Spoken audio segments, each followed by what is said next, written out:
joining us for remote this evening, so he's asked me to run this meeting just to keep things moving. Go to the meeting minutes for September 30th. Do I have a motion on the item? Commissioner Harrison. Thank you. Yes, I'll make a motion to approve the minutes from September 30th, 2026. Thank you. Do I have a second? Commissioner, we have all our. Oh, we have. Yeah. Sorry. Have a second? You need a second? Yes, for the meeting. Thank you. 1 second. Any comments? No comment. Thank you. Comments. All right. Any other comments? Oh, I'm sorry, Chair Noonan, did you have something? I do not, sorry. All right, let's put this to vote. All in favor of the motion to approve the meeting minutes for September 30th, say aye or raise your hand. Aye. Okay, the motion passes unanimously. Moving on to the plan of conservation and development.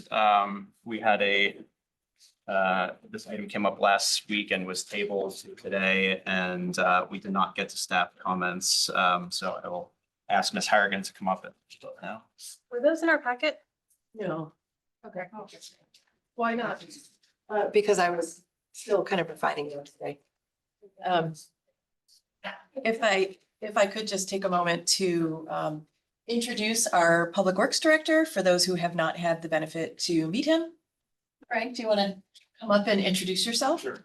Per charter, our DPW director sits as an ex officio member of the TBZ Commission. That being said, it's not very often that we have the pleasure of the company of our DPW director, but just figured Frank wanted to come and say hello and just introduce himself. Hi, good evening. I'm Frank Patisse, the new DPW director. I know some of you previously. I do live in town. I was on the RTM for about 5 years. Also on the FTA when that was created. Come from Stanford previously as the Bureau Chief of Transportation there.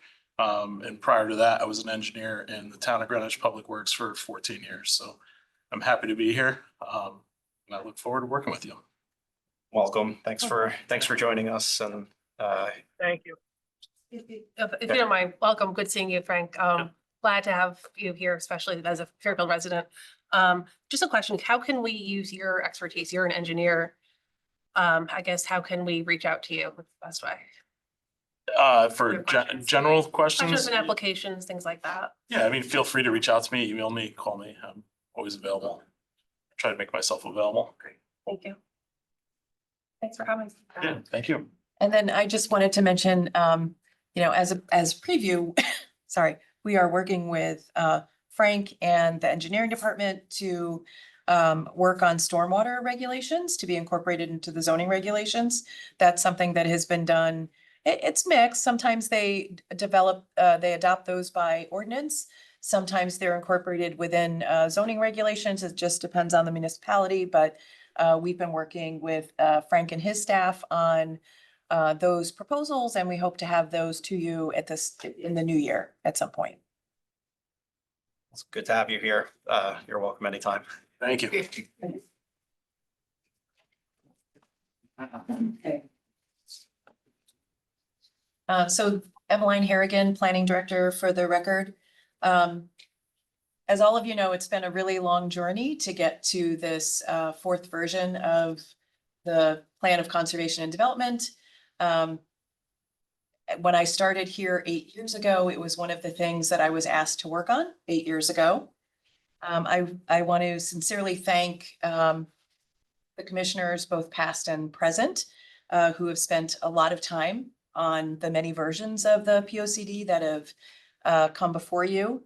To say that the commission has been diligent, I think is an understatement. I went through the minutes from the time that we launched this in the basement of Sullivan Independence Hall in January 2018, moving forward. And this commission and the variety of members that have been part of this commission have discussed the POCD over 32 different meetings. So we talked about the POCD quite a bit. We've also collaborated with other commissions, other boards, other town departments in putting this POCD together, whether it's in discussion with prior public works directors in terms of discussing some of the infrastructure needs for the community in terms of wastewater and drainage and transportation infrastructure. So I feel fairly confident that as a fourth version of the draft POCD, this has been a thoroughly vetted document. In addition to our regular public comment hearing for each of the drafts, we've also had multiple public outreach and workshop opportunities with the overall Fairfield community. While not all stakeholders may agree on all items, it's clear that we've really put in the time. I'm going to just, read from the POCD itself and the executive summary, what the primary policy visions are for the plan. We heard from Fairfielders loud and clear that there's a very strong commitment within the community to preserve as much of the single family residential neighborhoods as possible, but also balancing as is our requirement per state statute to identify diverse housing opportunities for our population. And I feel that this plan thoughtfully and intentionally does that within our commercial corridors, which is appropriate. We also heard from, over the course of the POCD process, we also heard about the need to achieve brandless growth by promoting and supporting walkable mixed-use corridors to not only supply new housing choices, but also to invigorate existing commercial properties within town. Further study potential for increased housing types by introduction of gentle density in strategic locations. The other issue that is facing Fairfield within the coming years is rising sea levels that will affect Fairfield's shoreline, and understanding that this POCD needs to also speak to some of the hazard mitigation projects that may be needed, as well as the planning efforts that are going to be needed to adapt these areas of our community. Sorry. The plan also includes recommending coordinated planning studies for open space preservation and acquisition opportunities. I think that there are co-benefits to doing this as we address sea level rise and we address future flooding hazards. In particular, I think some of the local community organizations have talked about expanding greenways, both as natural ecological corridors, as well as the potential for passive bike ped opportunities that might be available. But it also, of course, achieves resiliency objectives for the town.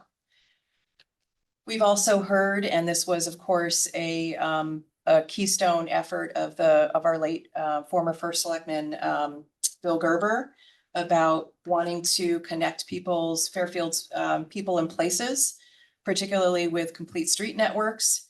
And this plan really furthers the objectives of making sure that the Fairfield, both the downtown Post Road and Fairfield Black Rock safety studies become actual projects to increase, more opportunities for folks to move along those corridors safely by the mode that they choose, not just the automotive environment that exists today. Reinvestment in Fairfield's existing aging infrastructure, including drainage, wastewater, sidewalks, and roadways, is a key element of this plan. I just want to mention as well that the POCD is consistent with the requirements of Connecticut General Statutes 8-23, and it's consistent with the Coastal Management Act and the statutory sea level rise analysis as required by state statute, and as demonstrated by the positive referral that we've received from the Connecticut DEP. The plan is also not inconsistent with the state or MetroCog regional POCDs as required by statute. We did receive some public comments for the July 30th draft, and those comments are mixed. We had support for advancing the affordable housing plan from some, support from the Economic Development Commission, concerns from residents that are in neighborhoods directly adjacent to proposed development sites that this commission has seen, in particular in the area of Lindbergh Court and Fairfield Place. And we also had positive comments from a Board of Education member, which was great. We had concern from some residents about the balance of the development objectives versus the conservation efforts. I want to speak to that a little bit because as our POCD references, 17% of Fairfield's current land area is open space. A lot of that, 1,285 acres, is town conservation lands. And the rest of the balance of that is large passive recreation sites like the town's mini golf courses. And the Conservation Department has been very active in acquiring properties. Since 2021, they've acquired about 40 acres and they have another 35 acres pending. So they are moving forward.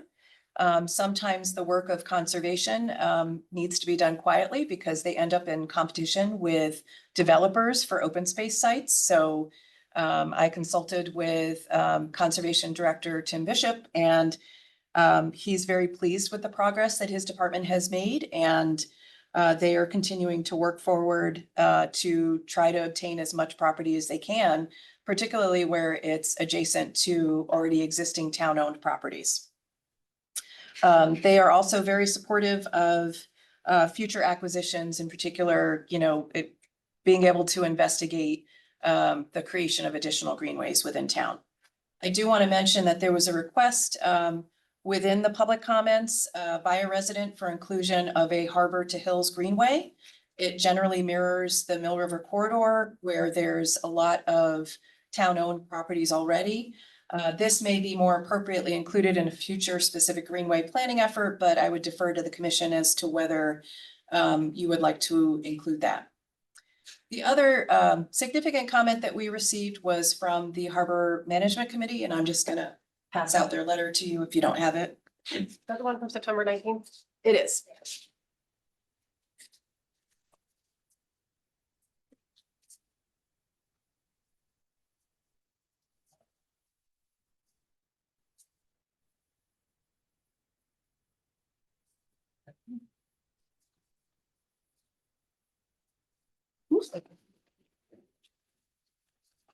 Ooh, sorry, my bad. Thanks.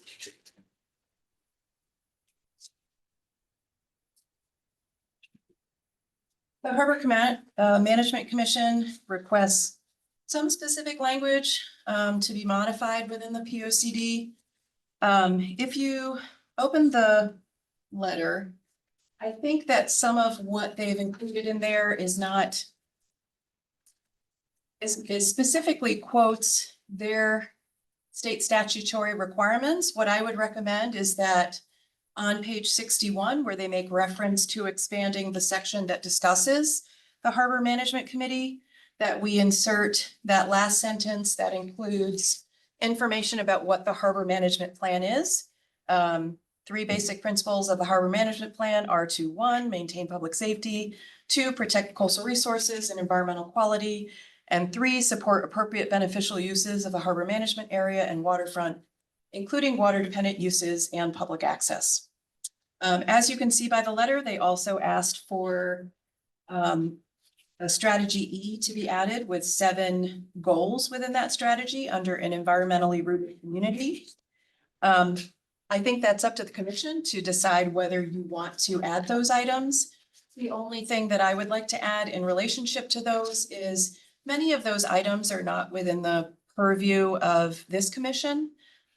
Much of the work that they advance within the Harbor Management Plan is within the jurisdiction of the Connecticut DEP. So entirely up to the commission.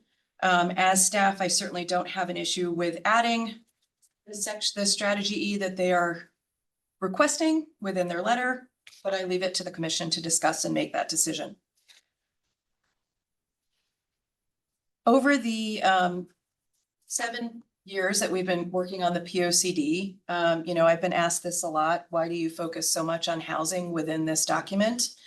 And that's because the cost of housing has increased dramatically since we started this process. I went back to the early presentations that we did in doing our collaborative work with staff and the commission. And at one of the first presentations that we provided, the median home sales price was $578,000. Now the median home sales price is $738,000.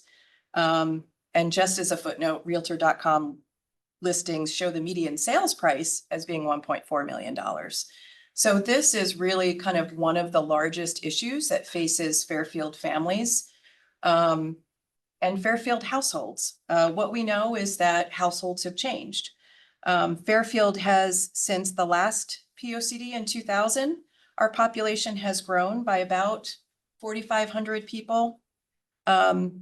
Median household income has increased from the $83,000 per year in 2000 to about $168,000 per year now.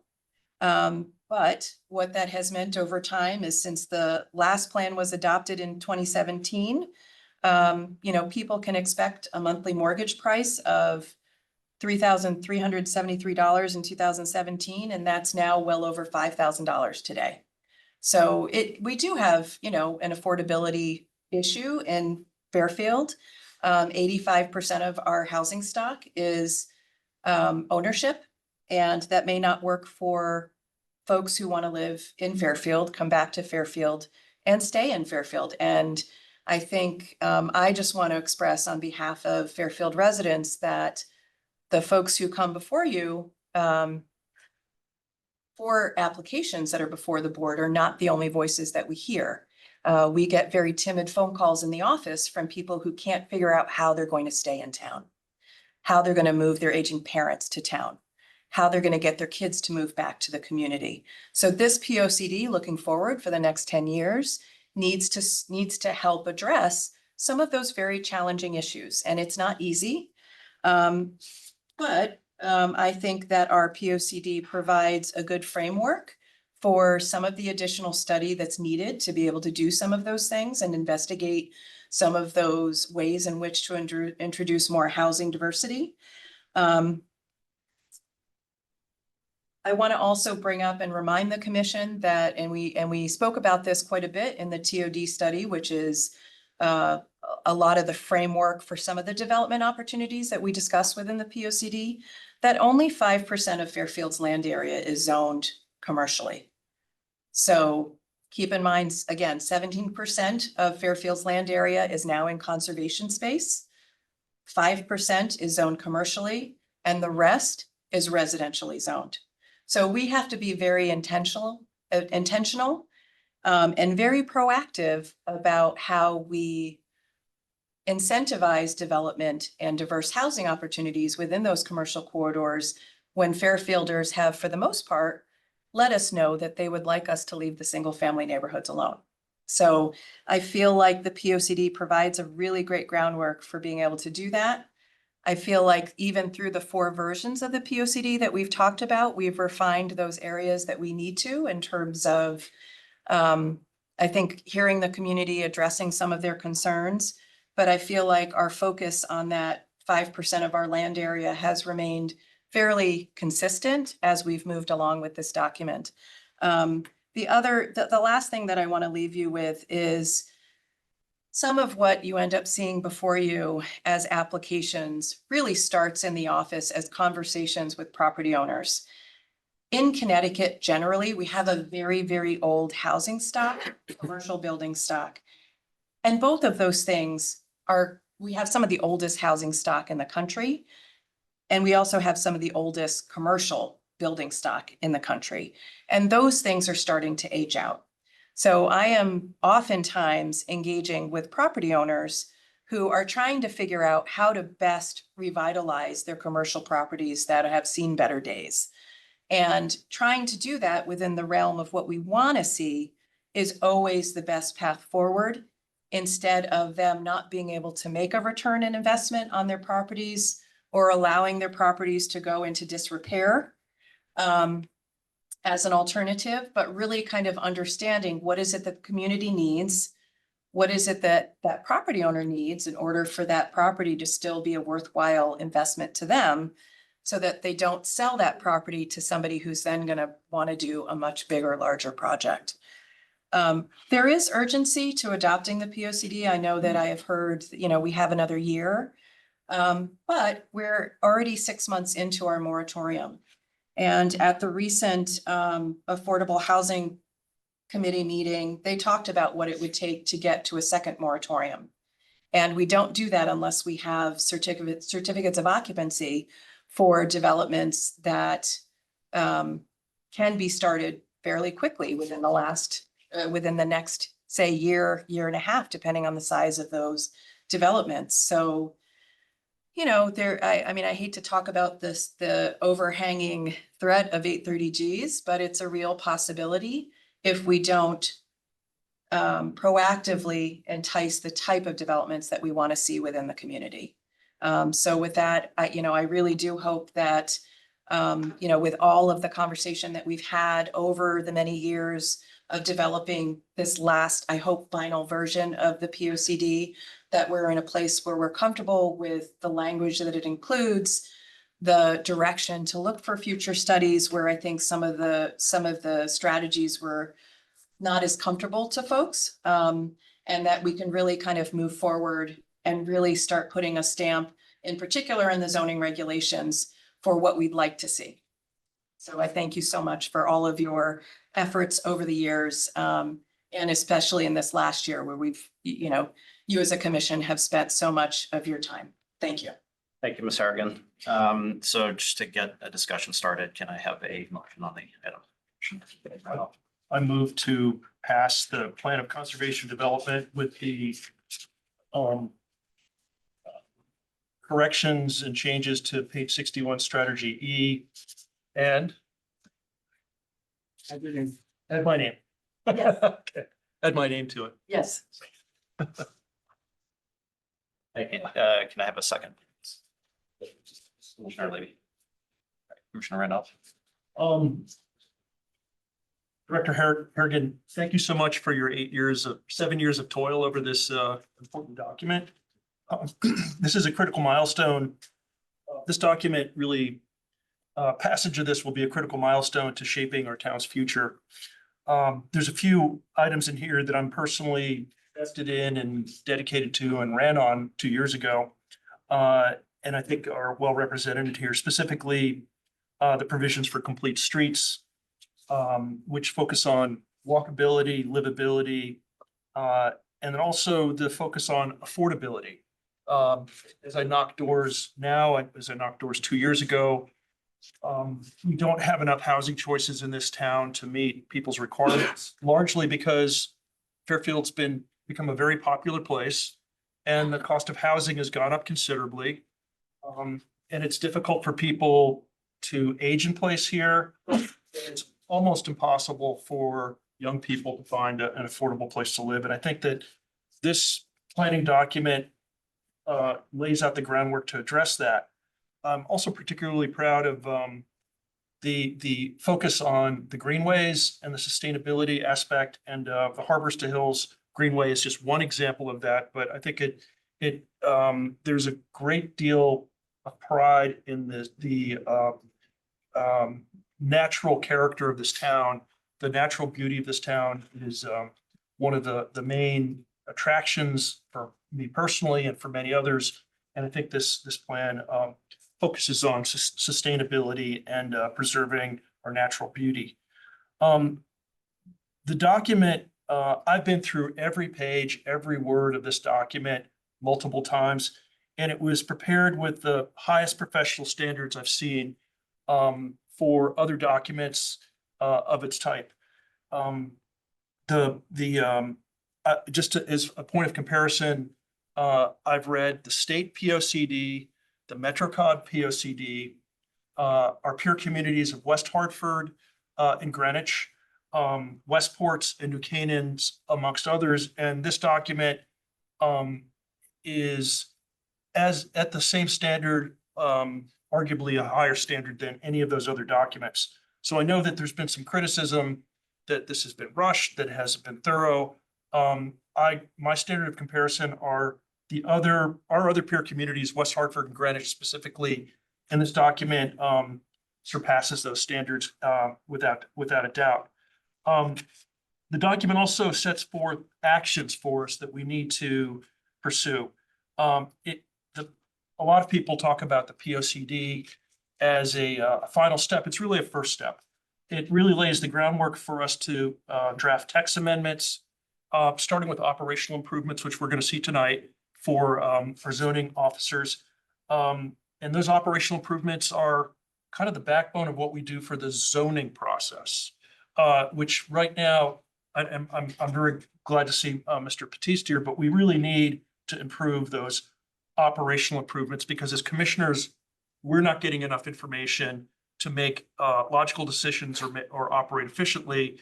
And I think that there's an opportunity to make some operational improvements. Secondly, the text amendments, we need to focus on adopting text amendments for studies that have been passed and have been shelved. For example, the Black Rock Station TOD had a number of text amendments in it. And to the best of my knowledge, not many of those have been drafted or passed. And as a commission, we're remiss in doing that.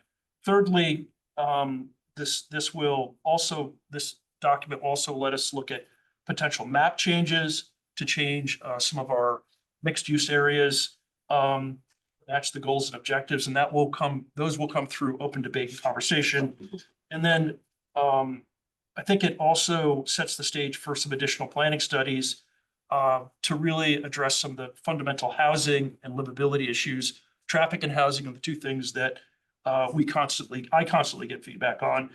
And I think this document will help us create a more livable, vibrant, and affordable community. And I thank the staff for your hard effort and navigating us to this point. And I look forward to getting to the next phase and following the steps that are outlined. I think it's on page 94 of the document, which specifically goes through our action steps. I hope as a commission, we adhere to that timeframe. So thank you very much. Thank you, Commissioner Randolph. Commissioner Levy. Yeah, just by way of clarification, what's the proposal with respect to harbor management?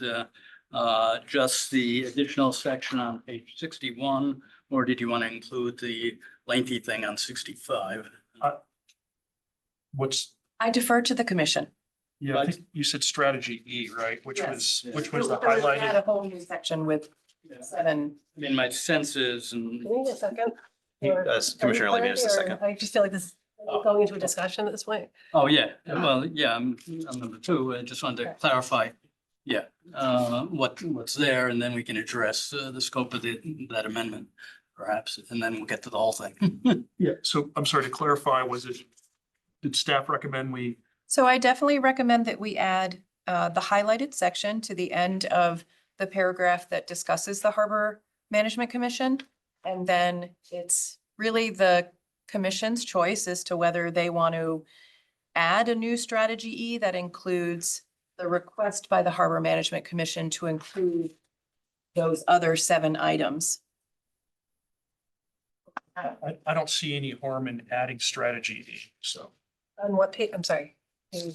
right here. That's just, Oh, that's, that, okay. he wants, the Yeah, motion yeah. is to add that.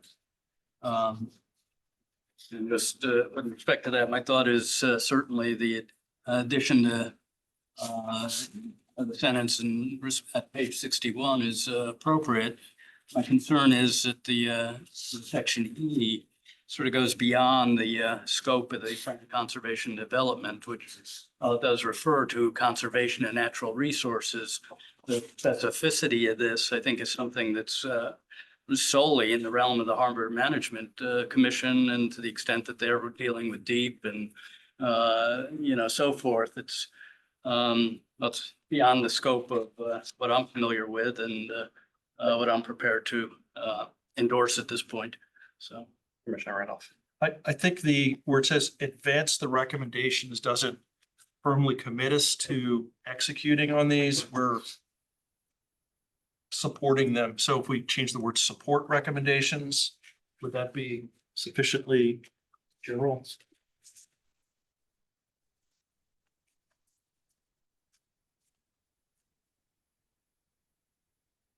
Again, my concern is encourage and support effective implementation of their plan.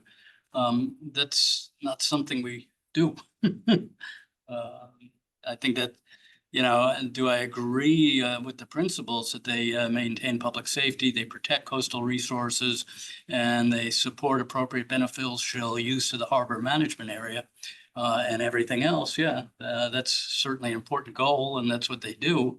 But, you know, commissions may change, and you know, this is not something that really relates to land use or development. Commissioner Levy, are you requesting a friendly amendment? I'm requesting a friendly amendment then that we include the three basic principles on page 61, that we not add the full section E. As outlined. Commissioner Randolph, thoughts on that?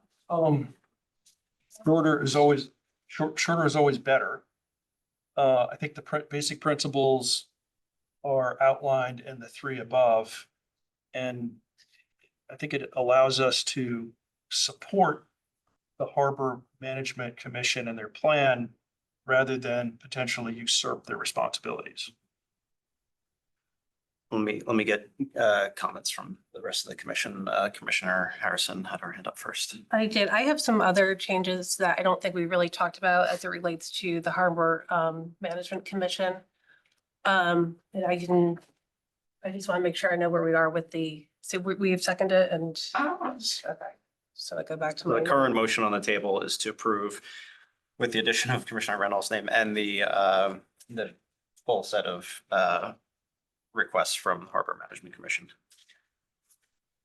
I'm okay to amend it to basically the three basic principles, so we don't usurp the authority of the Harbor Commission, yet at the same time support their overall goals. I just want to, just a point of clarity, and maybe Ms. Harrigan can help me here. The P&C, don't we have oversight over the shoreline? I mean, obviously the Harbor Commission, they oversee the harbor and South Pine Creek, I think it is. But we have oversight over the shoreline. Well, correct? Well, you do, but if Over 1,000 feet or 1,000 feet. so, just as, I don't know if this is, Seem to be working. I'm just gonna talk loud. So just like you've seen other projects where if they have construction staging that is landward, yes, that needs a coastal site plan application in front of the commission per statute. Some of the things that they mention within here about sand management, movement, a lot of that's gonna occur below coastal jurisdiction line where the commission will have no jurisdiction. So it's, you know, I think it's, that being said, there are certain things within our POCD where you have no jurisdiction either, but we've included those as well. So that's where for this one, I entirely defer to you as the commission to decide whether you want to include it or not. I do feel as though most of these public water access facilities, all of these things, water quality, you do that through, I think, some of your development approvals, through the soil erosion and sedimentation controls. But I just don't know that a lot of these where they have their jurisdiction, you do not have jurisdiction. So there's not going to be tons of overlap except for where upland construction staging is mandated or necessary. I personally feel like the Harbor Management Commission wrote a very lengthy, well-researched document last year in November. I'm sure we all saw it. It's about 25 pages and it talks about their coastal vision plan. And I haven't really seen much of that implemented into the POCD. And I really believe that we're a shoreline town. That's why people live here, the beach community, and we really, thrive on that as a community. We have 5 beaches, shores, estuaries and whatnot. So I just want to make sure that that is well represented in the POCD. I mean, what the Harbor Management Commission gave us is quite good, but I think it goes much further in the coastal vision document, which they gave us as a POCD exhibit last year. So my request should be even go beyond what's in here to make sure that we're protecting our assets. Commissioner Braun. Just to clarify, so we have a memo from Harbor Management Commission dated September 19th, 2025. A similar memo was provided about a year earlier in November. This memo says we didn't do anything they asked us to do in the first memo regarding Southport Harbor. That is their jurisdictional authority, Southport Harbor, and I guess South Pine Creek Harbor. But so they're asking us to put this in there because this is their jurisdictional area. They want us to support them. There's a way of wording this, so those things can be in there. We could say, to the extent within our jurisdictional authority, we will support all these things. Some of these things do extend to us, like water quality monitoring. I think we should do water quality monitoring on Mill River. Because we're allowing a lot of development along, we just approved the Porsche dealership. We couldn't get the Porsche applicant to agree to water quality monitoring, but we can do it. And we should recommend that we do that because that flows right into the harbor. And so anything we do upstream, even if it's not in the Southport Harbor area, which I think ends somewhere between the Post Road and the Tide Mill Road. That's their management area that they have jurisdictional authority over. But anything we do outside of that, that could affect that, they can say no to. They have the ability to say, no, we don't like your application. You're going to put pollution downstream into the harbor. So I think we should support this in any way possible. And I agree with Commissioner Randolph and Commissioner Harrison that these recommendations should be in here. Just put a little caveat to the extent it's within our authority to do so. We need to encourage ourselves to watch out for overdevelopment along Mill River and all our waterways. So that's just related to harbor management and their authority. And also from reading the town code and the harbor management statute, which I don't have a copy of, but I believe they're obligated to review either planning or projects that could affect their management area, which is, again, Southport Harbor. So if something could affect Southport Harbor, we're supposed to give it to them, see if they agree, and then they have the authority to say, we don't like it. And that could affect, I think that then requires a supermajority if they say no. But the point being, we need to incorporate them more into any project that could affect them. We need to formally refer to them and get their input. So they're giving their input now. I think we should incorporate it into the POCD to the extent possible. And just a couple word changes, we can do it. So that's just the Harbor Management Commission authority. Separately from that, they gave us a 25-page document that Commissioner Harrison just referred to, which is outside their authority in part because they're only responsible for within the Southport Harbor Management area. But they are the experts, along with, I guess, conservation in coastal issues. So I think we should refer to that. I didn't see it added. I don't think it would be hard to incorporate some of the language from that coastal vision document and refer to it because it's basically, I consider a successor to what's in our current POCD from 2016, where the shoreline management plan, a portion of it was copied into the last 10 pages of our current POCD. And with the recommendation that we update it, well, that was never done. So we have a shoreline management plan from the 80s that was never updated. That's in our current POCD. Why don't we have, it looks like the coastal vision document was prepared by the Harbor Management Commission to aid us to come up with a plan for Fairfield, a lot more comprehensive and more detailed than just following the Coastal Management Act. To really plan for a whole 5-mile coastal area. I feel we should certainly refer to that coastal vision and maybe even have some suggestion that we form a committee to study the coastal areas and figure out how we can better protect it. It was concerning to me that we've approved applications with development activity within 15 feet of a tidal wetland. That is not acceptable to me. And I think we should have more attention in our POCD, that we should guide ourselves to study it more so we can better protect our tidal wetlands. So I think we should do both ends of it. We should incorporate more of what's within their jurisdictional authority from their memo. And we should also refer to the coastal vision document that they provided to us a year ago that we have pretty much ignored. We haven't discussed it and we're not even referring to it. Thank you. Before we get to repeats, anyone, any of our commissioners joining remote want to weigh in yet?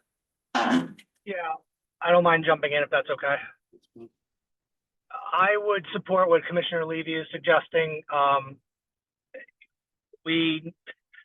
There's a lot of overlap in a lot of different ways. And when I had a chance to look at the harbor management suggestions, I thought that was outside of our lane in a lot of ways. I don't think including it prevents anybody from protecting the resources that are being described. And I would go along with what Commissioner Levy is suggesting. If it really needs to be in there, then it needs to be qualified, I think, a lot more than what it's being said right now. But I would be more comfortable with what Commissioner Levy suggested. And we did consider that memo from the harbor management when we received it. We considered everything that we received in a lot of ways. So I don't have in front of me exactly what we implemented from harbor management from that memo. But we did implement what we felt was needed at the time, from staff suggestions and otherwise. So I mean, I would take issue with the fact that we didn't consider anything, but I agree with Commissioner Levy and would support his thoughts on the matter. Thank you. Commissioner Ford, did you have a comment? No, not on this issue. Commissioner Braun? So I don't remember taking a vote on consent. We had sort of informal consensus votes we made along the way. I don't remember voting on that, but certainly tonight we could be adopting this plan. I think we need to show that we value our coastline. We are a beach community. We have natural resources that need protecting. We have human life that needs protecting. We have all these assets of why people move to our town. So if we don't highlight it and prioritize it, then it gets deprioritized. And with all the development pressure to build multifamily housing everywhere, it will be deprioritized. If you prioritize one thing, you'll be deprioritizing another. So I don't see any harm in putting the things in this document that the Harbor Management Commission wishes for us to put, just put the caveat to the extent it's within our authority. And as far as the coastal vision, why wouldn't we refer to that? We refer to many, many other plans, and that we don't obviously copy the whole plan into our document, but we refer to many. We certainly should be referring to the coastal vision, and we should be looking to update that. And it is the Town Plan and Zoning Commission's authority to create a coastal management plan. And that coastal vision would be a component of that. And the shoreline plan from the 80s was a component of that. We just never updated it. We need to do it now. We've got development pressure, we've got sea level rise, we've got flooding, we've got loss of habitat, we've got intrusion into the area that would normally buffer the tidal wetlands, which protect us because they absorb floodwaters, and they need room to migrate to because they will, from everything I've learned, and we've been told this by experts on different applications, that if tidal wetlands, they can literally drown because the salinity will kill them as the sea level rises. They have to be able to migrate to undeveloped landward. So if we're not going to prioritize protecting those resources, we're just going to lose them and they'll be degraded. We'll end up with like a 20-foot seawall around our coast. So we should be highlighting that now. And they did us a solid. Harbor Management Commission went beyond what they needed to do. They went beyond their authority and said, here's what we suggest you do for the whole almost 5-mile coastline. Why don't we take them up on that? Commissioner Harrison? I'm just thinking here, I would like to, I just want to be clear on the procedural, is this part of the larger motion or is this like an amendment that we will be voting on and what Commissioner Levy? So, so far, most of this discussion has been on the question of Commissioner Levy's request for a friendly amendment, specifically regarding the harbor management request To remove strategy, to remove strategy E from the original motion. but not the 3 basic principles. Okay. Correct, Commissioner Levy? Yeah. If I may just. No, go ahead, go ahead. Yeah, I mean, basically I agree with most of what's in E, but I think it's all covered in the simple language that we protect coastal resources and environmental quality. That covers all this. For instance, I'm concerned, number 2 says, recognize that the use and development of land on or near the harbor management area may have a significant influence on the use and conditions of the area. And then planning and regulation that land use should be undertaken in coordination with implementation of the harbor management plan and BOCD. I don't know. That may be a very good idea. And should we have such a petition or application before us, that may well be something we'd consider. But I don't know that anything doesn't define the coastal area, how far in. I don't want to commit right now that somehow we have an obligation to coordinate anything in the area with the implementation of the Harbor Management Act. So, I think the general language, we're better with the general. The specific, I largely agree with, but to the extent that it may impair our capacity to exercise independent, thought, I don't think it should be in there. to just be subsumed under the general, which fully includes all of the goals in strategy. Commissioner Harrison. Yeah, no, thank you for that. And I would say, the POCD, we do get very specific in a lot of areas. And why not the shoreline? We get specific about changing B zones to C zones. So why not get very granular on this? Because that's just as important as housing, quite frankly, is protecting our shoreline. Yeah. So I don't know what the commission is afraid of by adopting everything. Not a fear. It's housing is clearly within our jurisdiction, something we deal with. But so is so is the shoreline. And protection. protecting shoreline, but as far as the specifics of the harbor management, which largely involves involvement with deep and things like piers and dredging, that's outside my wheelhouse, frankly. Okay, well, I would like to see those adopted. I also have some other comments I'd like to make. Let me just get to Yeah. Commissioner Braun on this. Yeah, this item. I know it's in the town code. I don't have a copy with me that we are supposed to refer applications or plans that could affect the jurisdictional area of the Harbor Commission. Real property. Pardon me? It affects real property Right. is what the ordinance says, Oh, the town ordinance and there's says. also a And statute, Statute. right? So if it could affect what they're protecting, we're supposed to refer them and they're supposed to review it and get back to us. And that's what they did on the Porsche dealer. They've done it on a few other applications, if it could affect the harbor. So what we do upstream with development could affect them. So I don't see any harm in adding all this language here. Just, we don't have to do anything that's not within our jurisdictional authority, but if we don't highlight it here, it's just not gonna get the attention it deserves. And I do think water quality monitoring is within our area, not just on an application. It should be a program that we do. Oh, down. Somebody sit next to you, just slide down. Yeah, we'll All slide right. down, no problem. Sorry. Well, sorry.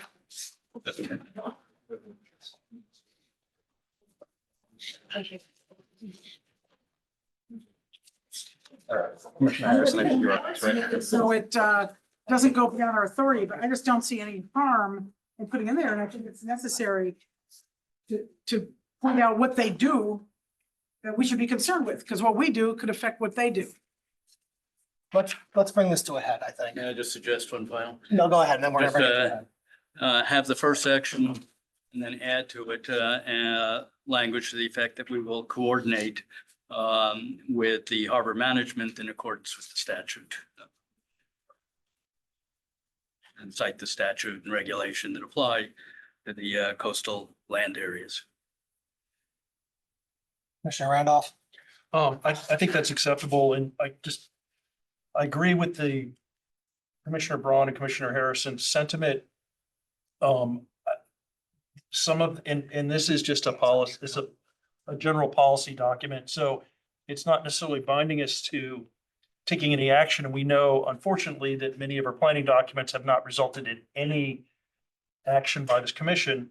But there are specific things in here that might create a conflict of authority and responsibility. It's very specific, talking about the lower wharf property, dredging, sand movement, the yacht yard facility, maintain the highest reasonable attainable water quality. Many of these things are things that we can support in principle, but not through text amendments necessarily, or map changes, or, through our ordinances. I think the principles are a good umbrella. They cover all of the strategies below, but I don't want to have the Harbor Management Commission believe that we're assuming some of the responsibilities or delegate those responsibilities to us, because that's not our primary focus.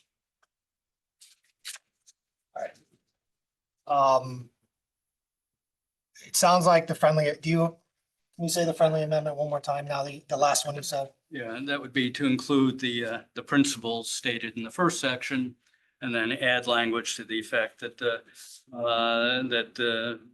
P and Z would coordinate with harbor management as per state statute and regulation.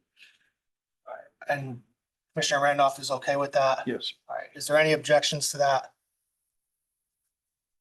It's fine, I mean, we'll go through the procedure if we need to for amendment to the motion, but I just want to see if there's amendments that way, and if anybody has an objection, then we'll do a formal vote on that amendment.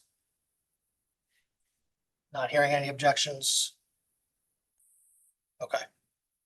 So that's, the motion has been amended as such. Ms. Harrigan, you're understanding where we are with that? Okay. All right. Did we vote on that? Well, I had asked for an objection to Well, them. I'm voting against that amendment.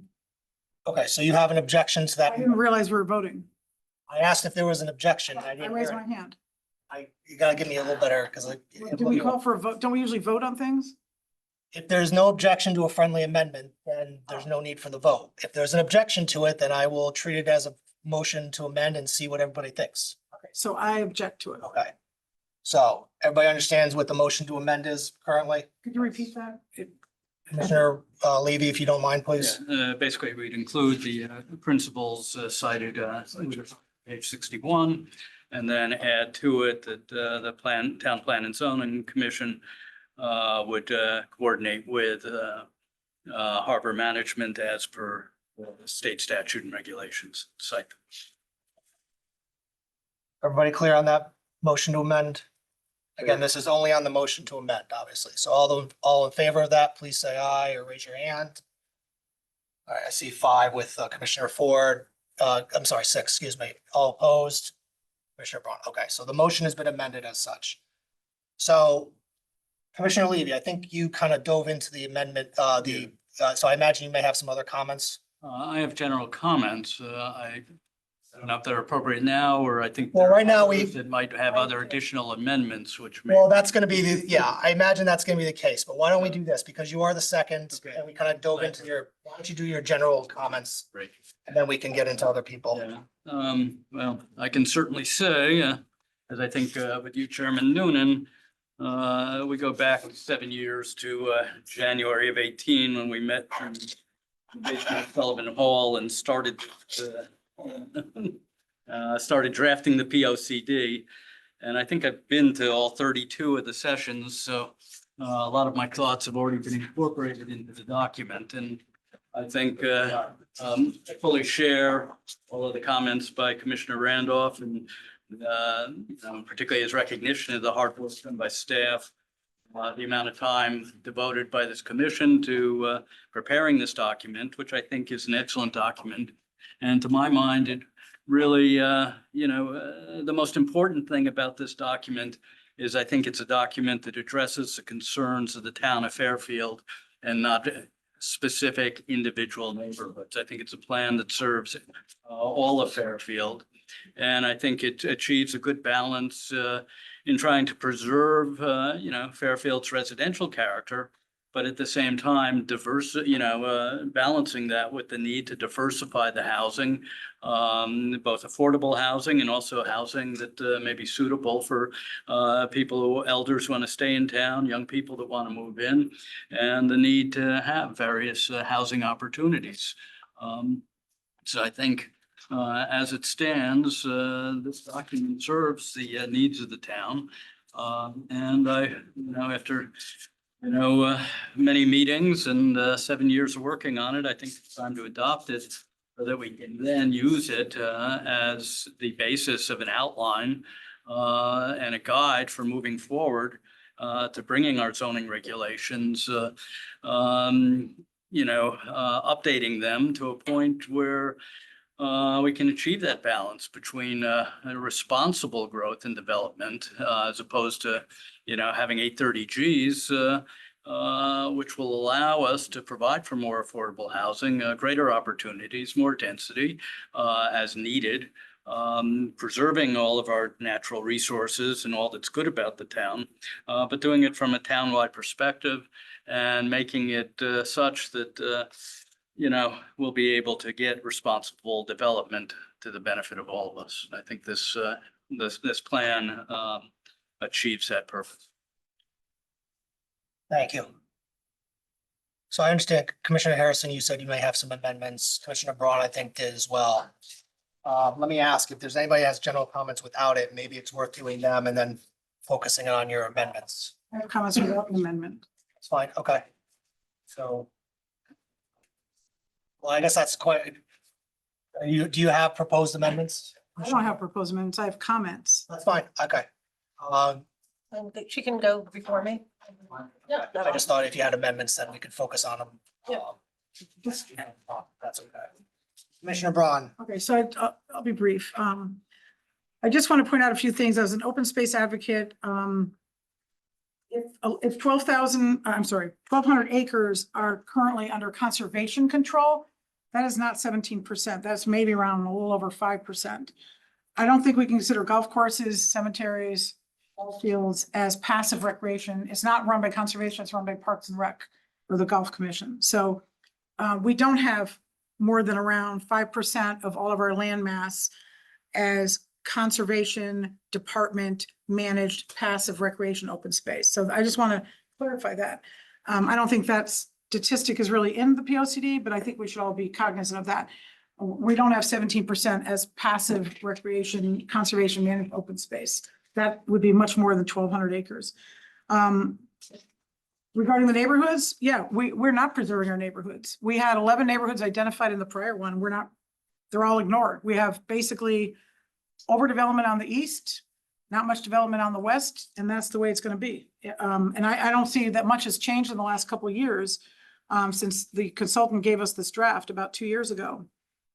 We've added a few things to make it somewhat better, but the main thrust is still residential development. And that's a problem because that pressure combined with the pressure out there for multifamily development will lead to the inability to preserve much more open space. And it will lead to the inability of anyone to really use the 100-foot wetlands buffer and use a 100-foot tidal wetland buffer, which is what we probably need to be doing. So that's one issue I have with this.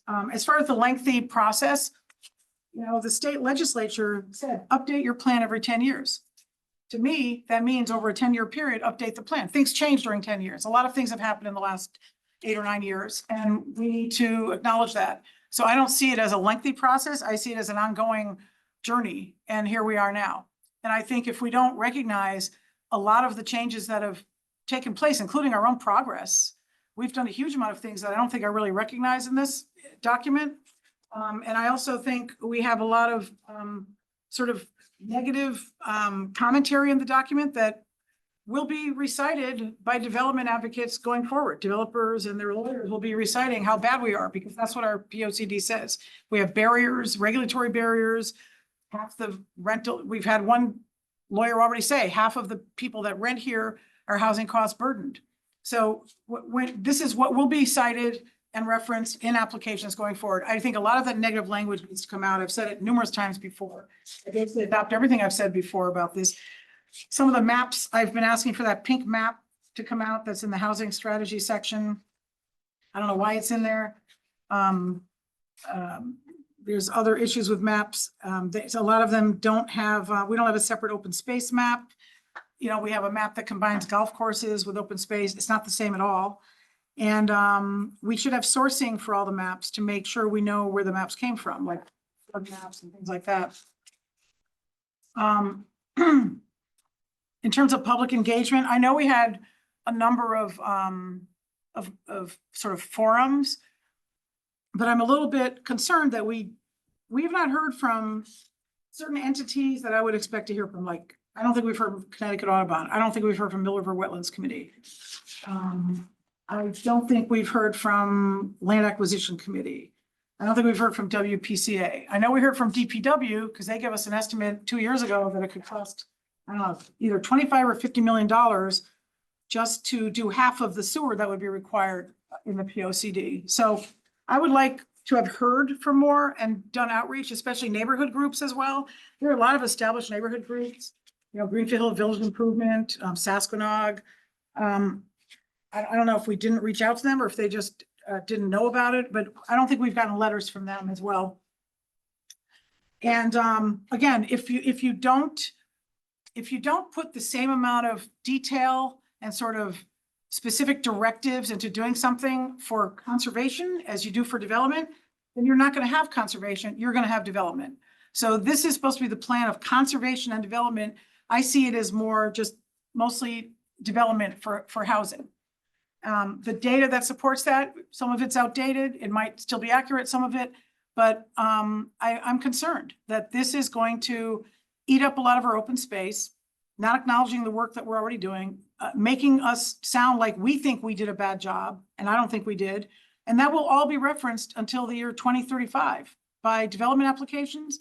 And this commission has indicated that we will be passing regulations on day one to implement this plan. So that's my concern. This plan is all about residential development, not nearly enough about the conservation end.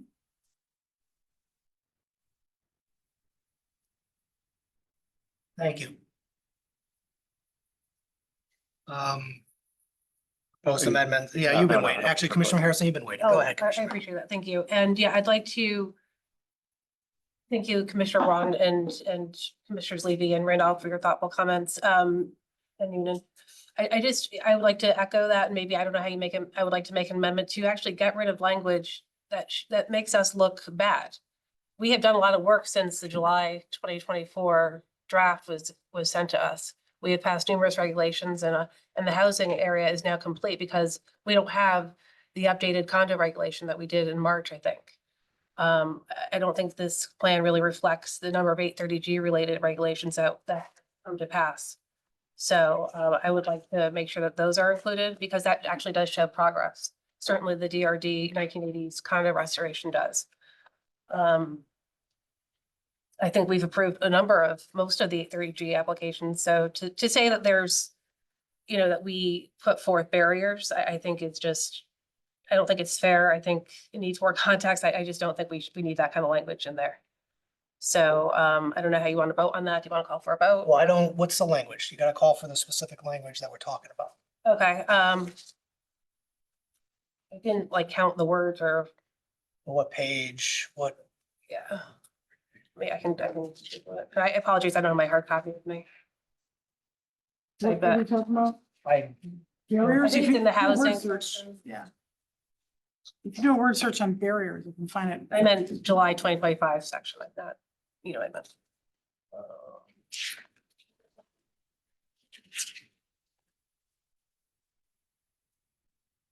Sorry. You got the hard copy. Yeah, I'm gonna go do a word search. So can I just, I guess, come back to that? Sure. And I will do that. I think also just since we have been on a journey of a lot of changes in the last several months, I do want to assess where we are with in terms of multifamilies. Is there some kind of database that we can create? Because I've tried to keep a tracker with an Excel grid and I don't think I'm doing a very good job. Because by my estimation, I think we've approved like 2,000 units in the last few years and I don't know if they've come to pass. I don't know if they're going to come to pass, but I'd like to understand where we are because we are talking about the next moratorium. Mark Barnhart has Yeah. said we have enough units to get there. I will say that, Mark Barnhart, our Economic Development Director, tracks every single development, what its status is, because his office, as you may or may not know, his office was responsible for submitting the 3-binder submittal for the moratorium to begin with. So they track every single one. They figure out how many housing equivalency units we get towards the projects that have to be built and achieve a CO before we actually get those points. So approvals, unfortunately, don't get us anywhere towards the next moratorium. Understood. Those actually have to be constructed and physically occupied with Right. COs before those count towards that. What I will tell you is in the last, so I'm happy to recite what the Affordable Housing Committee mentioned in their last meeting, which was we had, I think, 22 carryover points from the moratorium. Right.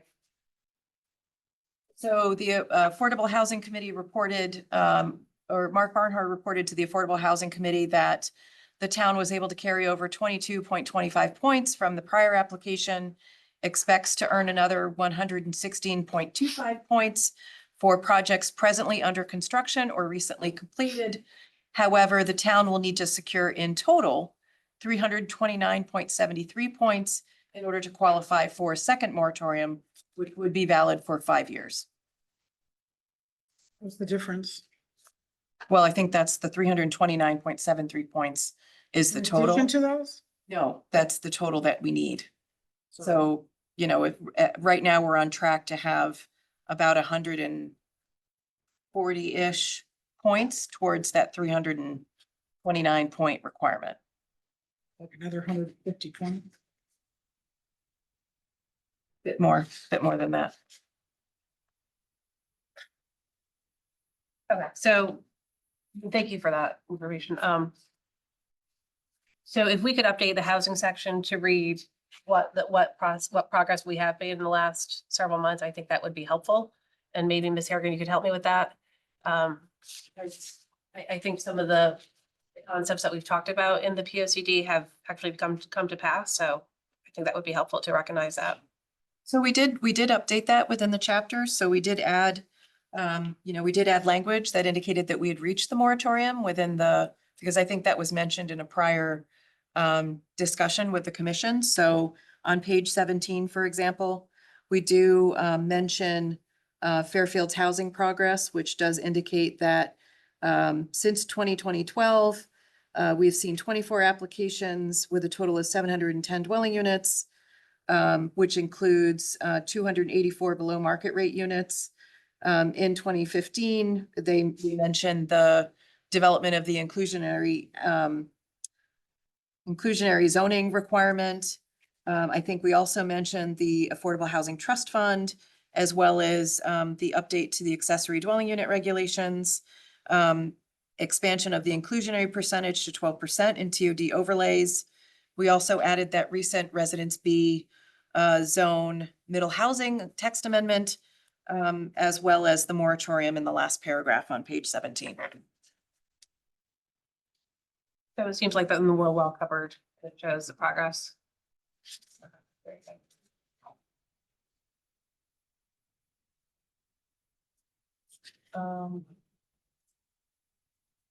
And what about the CMDA? Is that something that we should note as well? Since the RTM did pass CMDA in August? I would say not, because we're not at that second step where it has true meaning. I think if you watch the RTM's meetings, they equated the RTM approving that as being a first date. Nobody's married yet. So, there are several steps that need to happen, and we're in competition with other communities, to be honest. It should be acknowledged as progress with housing, if that's a metric that we want to look at. I think it's a process and it's a tool. It doesn't articulate units yet, if that's appropriate at this No, point. that's fine. That's fine. No, I appreciate that. Okay. All right, that's all I have for now. So I'll come back with the amendment. No, Commissioner please, Randolph, yeah, because I if you just, don't mind. no, because I need to know what it is. Yeah. Thank you. Thank you. Commissioner Corsillo. Thank you. I don't have an amendment, so. Go ahead. good for- No, yeah, don't worry about it. Yeah. All right. This is significant milestone for the town, as I think Commissioner Randolph started his comments. The POCD, it's a quote from the document, is the articulation of priorities for public and private investment in the community for the next 10 years. And a comprehensive POCD is critical to the vitality of our town. It's really been 25 years, quarter of a century since we've adopted a comprehensive POCD. I know we have a 2016 POCD, which is an update to that, but it's been some time since we've had a comprehensive POCD. And the document that we're talking about right now, as Ms. Harrigan and others have alluded to, is the product of years of robust public dialogue, thoughtful planning, meaningful collaboration, and compromise. I think the recommendations in this POCD give our commission and other town bodies the tools we need to ensure a prosperity in this town that is not only sustainable, but accessible to current and future residents. That includes creating diverse housing opportunities that allow seniors and young people to stay in Fairfield, enhancing our commercial corridors, making our communities more walkable and safer for pedestrians, cyclists, and drivers, protecting our shoreline, and supporting investments in our schools and infrastructure and open spaces. And I believe this document lays out a path to achieving all those things. Commissioner Randolph spoke at length and about what this document does, so I won't belabor his well said points, but I will just also thank former planning director Jim Wendt, our TPC staff, past and present, my fellow commissioners, especially Chair Noonan for shepherding this document through the process, a lengthy but productive process.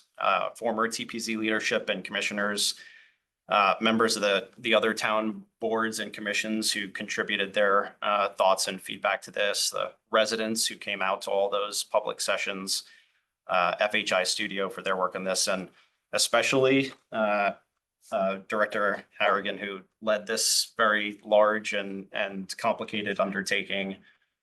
Really, I think, phenomenal work. That's a really tremendous reflection on our town. I will just speak for myself and say this is a document I am proud to put my name on.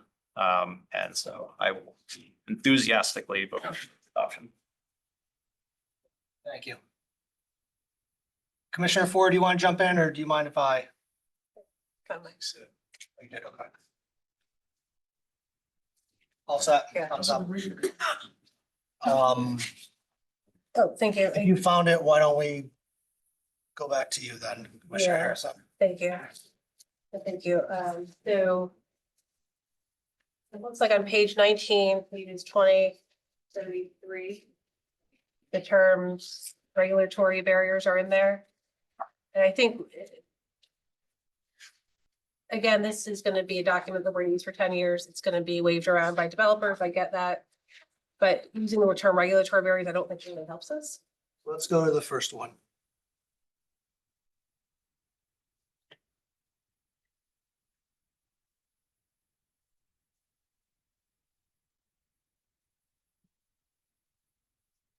So, go on. No, yeah, just go down. Please. Are you on your computer, Jen? Different on the hard copy. Kathy, was that on the hard copy or the computer? It's the page, it's the typed page, and it's also the PDF page. It says regulatory barriers, C-zone standards for 4-family homes. Which section is that? Like 5?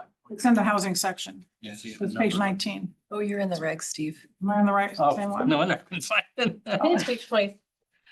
And I have the page online copy, it's, It's the same in You the ran out outline. of 117. well, if you're scanning at the top, the numbered pages on the PDF documents are different than This one is the same. It's page 19 is the 23, same. right? Is that what you're 23 if saying? you're, yeah, Yeah. so if you're looking Yeah. through at the top bar, it's 23, but if you're looking at the page numbers at the bottom of the actual pages, it's Thank you. 18. Thanks. So I mean, they've identified commercial barriers and their And 19. regulatory barriers, and then they identify specifically what they're talking about, right? C-zone, parking requirements, et cetera.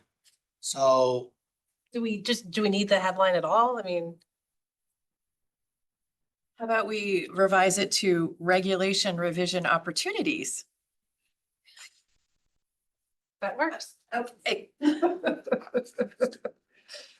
Does that, Well, I'm against those opportunities, but that's better verbiage for sure. Okay. say that one more time? Regulation revision opportunities. Rolls right off the top. It does. There you go. I mean, if you're comfortable with it, but all you're doing is possibly, if you're, The word barrier, I think, is negative. Some people may see it as barrier, others may not. I just don't think it's necessary. I think it's pretty clear in the output of what we want to do. okay, I mean, you're moving it from there to the kind of the regulation amendments, that's fine. Randolph, thoughts? I think this is an unnecessary change. We clearly have regulatory barriers. That's what zoning ordinances are. They I create. can't hear you. I'm barriers. sorry, Jeff. Zoning ordinances create barriers for specific types of developments. Every zoning ordinance is a barrier of sorts. So by objecting to the word barriers, you're objecting to the whole notion of having zoning ordinance which regulate land use. So the concept of zoning ordinances is intrinsically linked to the notion of barriers. Zoning ordinances are barriers to noxious uses, to specific types of development, just as Commissioner Braun has passionately talked about protection of wetlands and natural areas. We are creating barriers to development for noxious uses in those areas. So the word barriers, I think we need to utilize and embrace rather than to eliminate it. If you were a true libertarian, you would have no barriers, but that would create a place that looks very different than what we have. I think it's a matter of opinion. You have yours, I have mine, and that's all's fair. And if you don't want to go along with that, that's fine. Okay, I think I put my piece out there, so did Commissioner Braun. Well, I mean, listen, the friendly amendment, let's just put it this way, there's friendly amendments request, respectfully, I guess, declined. Do you want to test that with a motion to amend? I mean, his point's well taken, that's, regulation, ordinance, zoning regulations are barriers by their I think you could accounts. say that about this entire commission, that we put up barriers. Yeah, I Within mean, our regulations. I mean, exactly. That's his how far point. do you want to go? But we live within a set of regulations and laws. Yes. That's his point is, the speed limit's a barrier. Setbacks are a barrier. Height limits are a barrier. I mean, it's just, that's how, Lot coverage. yeah, I mean, so that's his point. I understand the point. Yeah, so It That's just, why I'm asking. it just looks like as a town that we're purposely putting up barriers where I think we actually do pass most zoning amendments in favor of applicants. So I think we're, well, I guess it always depends on the context of what you're doing, right? So to everybody's point about environmental protection, protecting the environment at the expense of development is a barrier. It's a good barrier. Yeah. So, I mean, I think that's the point. I kind of agree with that context. Commissioner Levy? Yeah, well, I think in this context, it's saying regulatory barriers which currently exist, which we need to reconsider. So, I mean, perhaps we should just say regulatory considerations. Things we need to look at. I think that's, I mean, if you want to combine the two, regulation barriers / amendment opportunities. Well, we did not put the word barrier in. I don't know who created it. I certainly would never put that in a document that we sign off on. So I think it speaks to what's here, which is what we want to look to, correct. I mean, things like, the residential 50% standard or, the density requirements. think- These are all things that are currently barriers to, responsible development, or that might be some people's opinion. So It's a heading, it's a title, it's a heading yeah, title. it's a heading. again, we know how this rolls. Applicants use it, good or bad. That's the way, I mean, it's out there in the public sphere. I think to me, I think Commissioner Vasily, you work in communications, I work in communications, words matter. So this word matters to me. So that's Yeah, I know, but they're my not, position. you tell me, I mean, do you think that just the fact that it's gonna say regulation barrier is gonna have a carte blanche of talking about zoning that's not the specific subprovisions of that area of the BOCD? Excuse me. I don't know. I can't predict, but. Commissioner Corsillo? I'd be inclined to keep it as is. I mean, mainly because I think they're very specific. They're very specifically outlined, and take ground floor commercial requirements as an example. It's talking about a prohibition on ground floor residential uses in a district.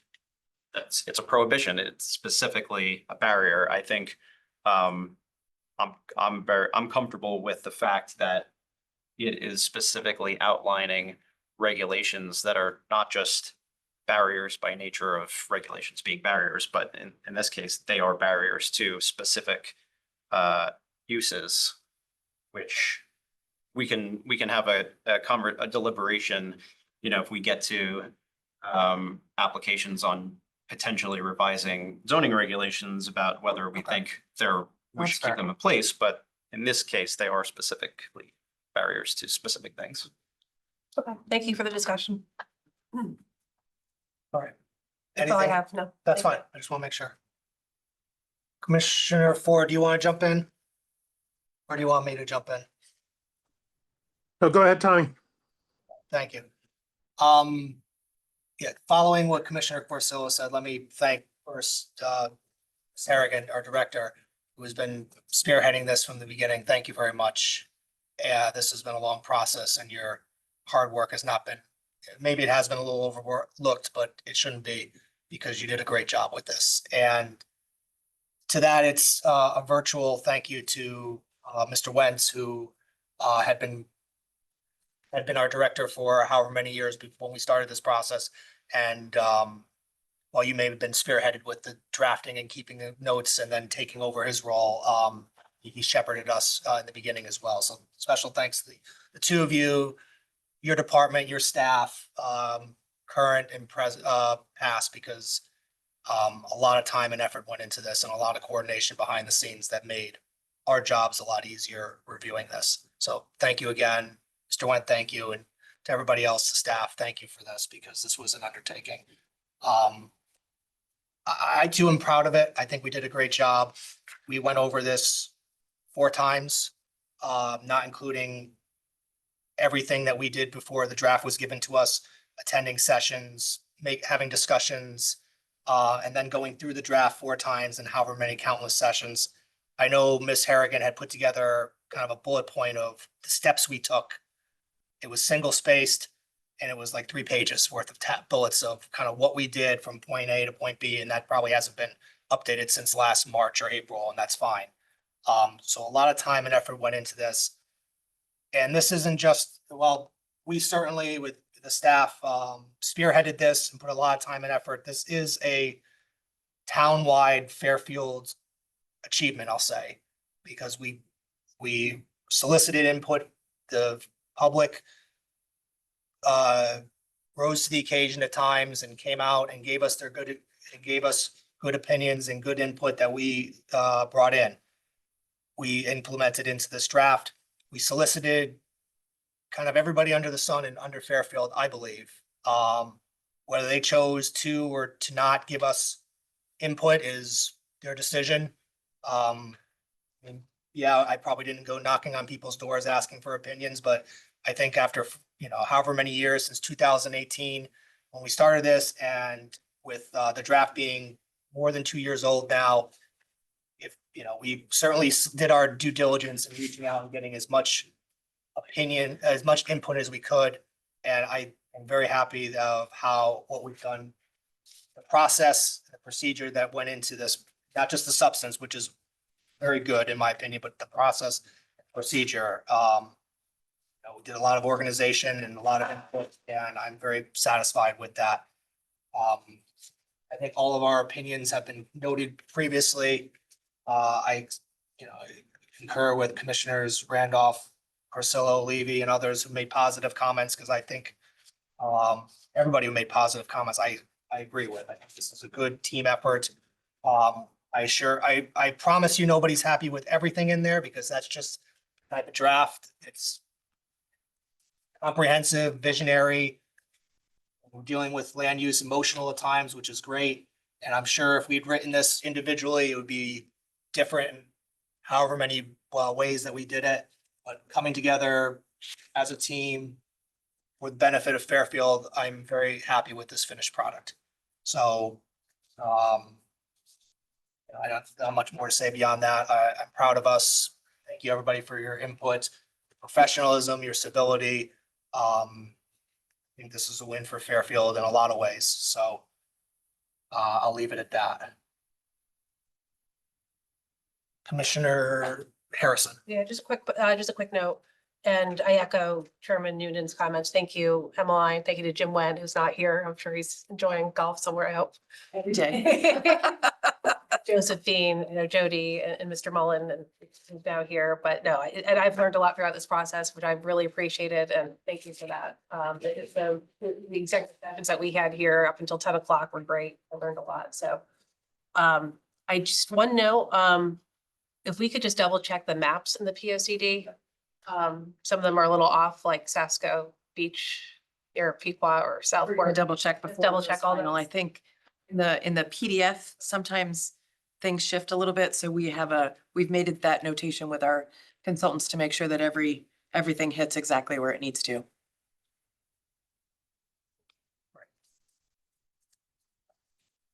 Anything else?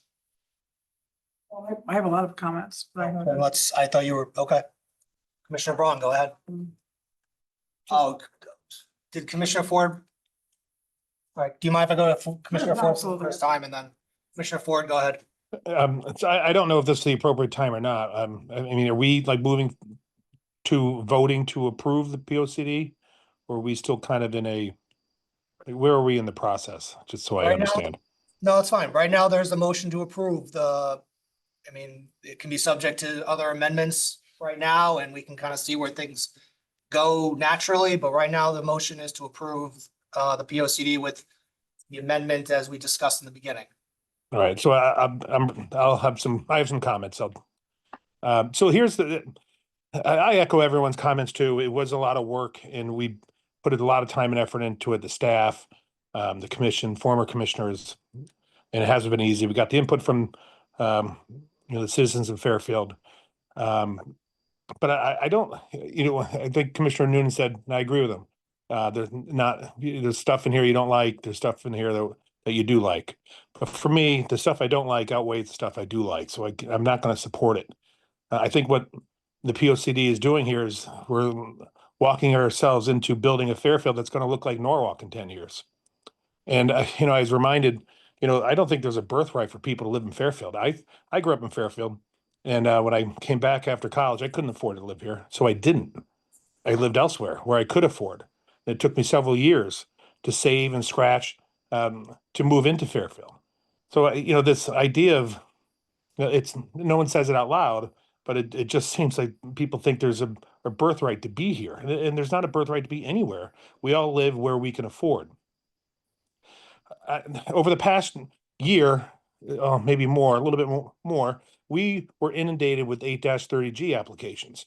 And we all know that we've gotten to our moratorium, which is great, but that's all it is a moratorium. It's nothing to celebrate. But here's what I did hear. I heard every time there was an application for a project inside of, a suburban neighborhood, Tunx's Hill comes to mind. Certainly Beach Road, although that predates me. The initial application anyway. The neighbors all stood up, came to the meetings and voiced their displeasure about the application, about the building size, about, it's ugly, it's beautiful, but that's in the wrong place. And I don't think what it's kind of made me think about is that I don't think we gave it, well, we probably didn't see it coming when we first started, discussing the POCD, but over the past year, I mean, the 8-30G is a hot topic, a political item in town today. And I hear about it every single day, everywhere I go. People are not happy with the direction the town is going. And I think this POCD is just adding fuel to that fire. And and it's my position that the town should be taking this opportunity to be looking at spots that are in town. For example, the old reserve barracks off of High Street. I think there's like 6 to 10 acres back there. What are we doing with the it's an old Volkswagen dealership on Kings Highway on the Bridgeport border. These are two places that come to the top off the top of my mind that could be developed at 100% affordable. Put as many units as we can in those places. Let's get in front of it, plan it. So this is a planning document. Let's plan. Let's get everyone in the town government to identify where these places are going to be, make them smart, make them, fit in where they're going, not these monsters that we shove into neighborhoods. And I'm tired of the idea that we have a housing crisis. First, I drive up and down 95 all day, every day. And between here and Stamford, every one of the buildings on 95 all have either a banner or some sort of sign advertising that there are rentals available. If they were full, they wouldn't be doing it. And furthermore, even if you could rent, one of these apartments, let's take Alto over at Metro, for example. I think the starting there is about $2,600 for a 2-bedroom, from 2,600 to 4,700, from my research shows. And you compare that to a first-year starting teacher with a bachelor's degree in the town of Fairfield. That teacher makes $55,000 a year. Let that sink in.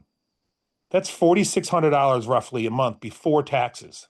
Then that person is supposed to afford, even at 60%, is supposed to afford to live in Fairfield and pay the rent, it's unlikely. And the elderly couple trying to downsize in the same position, but they might be better off because they've liquidated their equity to offset the expense. So they're not similarly situated, but it's close. But I still don't think that elderly couple is going to make the same decision because it's too costly. So I'm just going through my notes here. Sorry. Yeah, so that in part sums up why I'm going to, I would not support the POCD. It's not because I know that a lot of work and a lot of years and a lot of time, 30-something meetings, I understand all that time. It's not for naught. I'm not saying scrap the whole thing, start over. I just think we're missing major elements that have come to light before this commission over the past year, especially with 8-30Gs and that type of development. And the housing is such a political, the politicians in Hartford are pushing it on us every single day.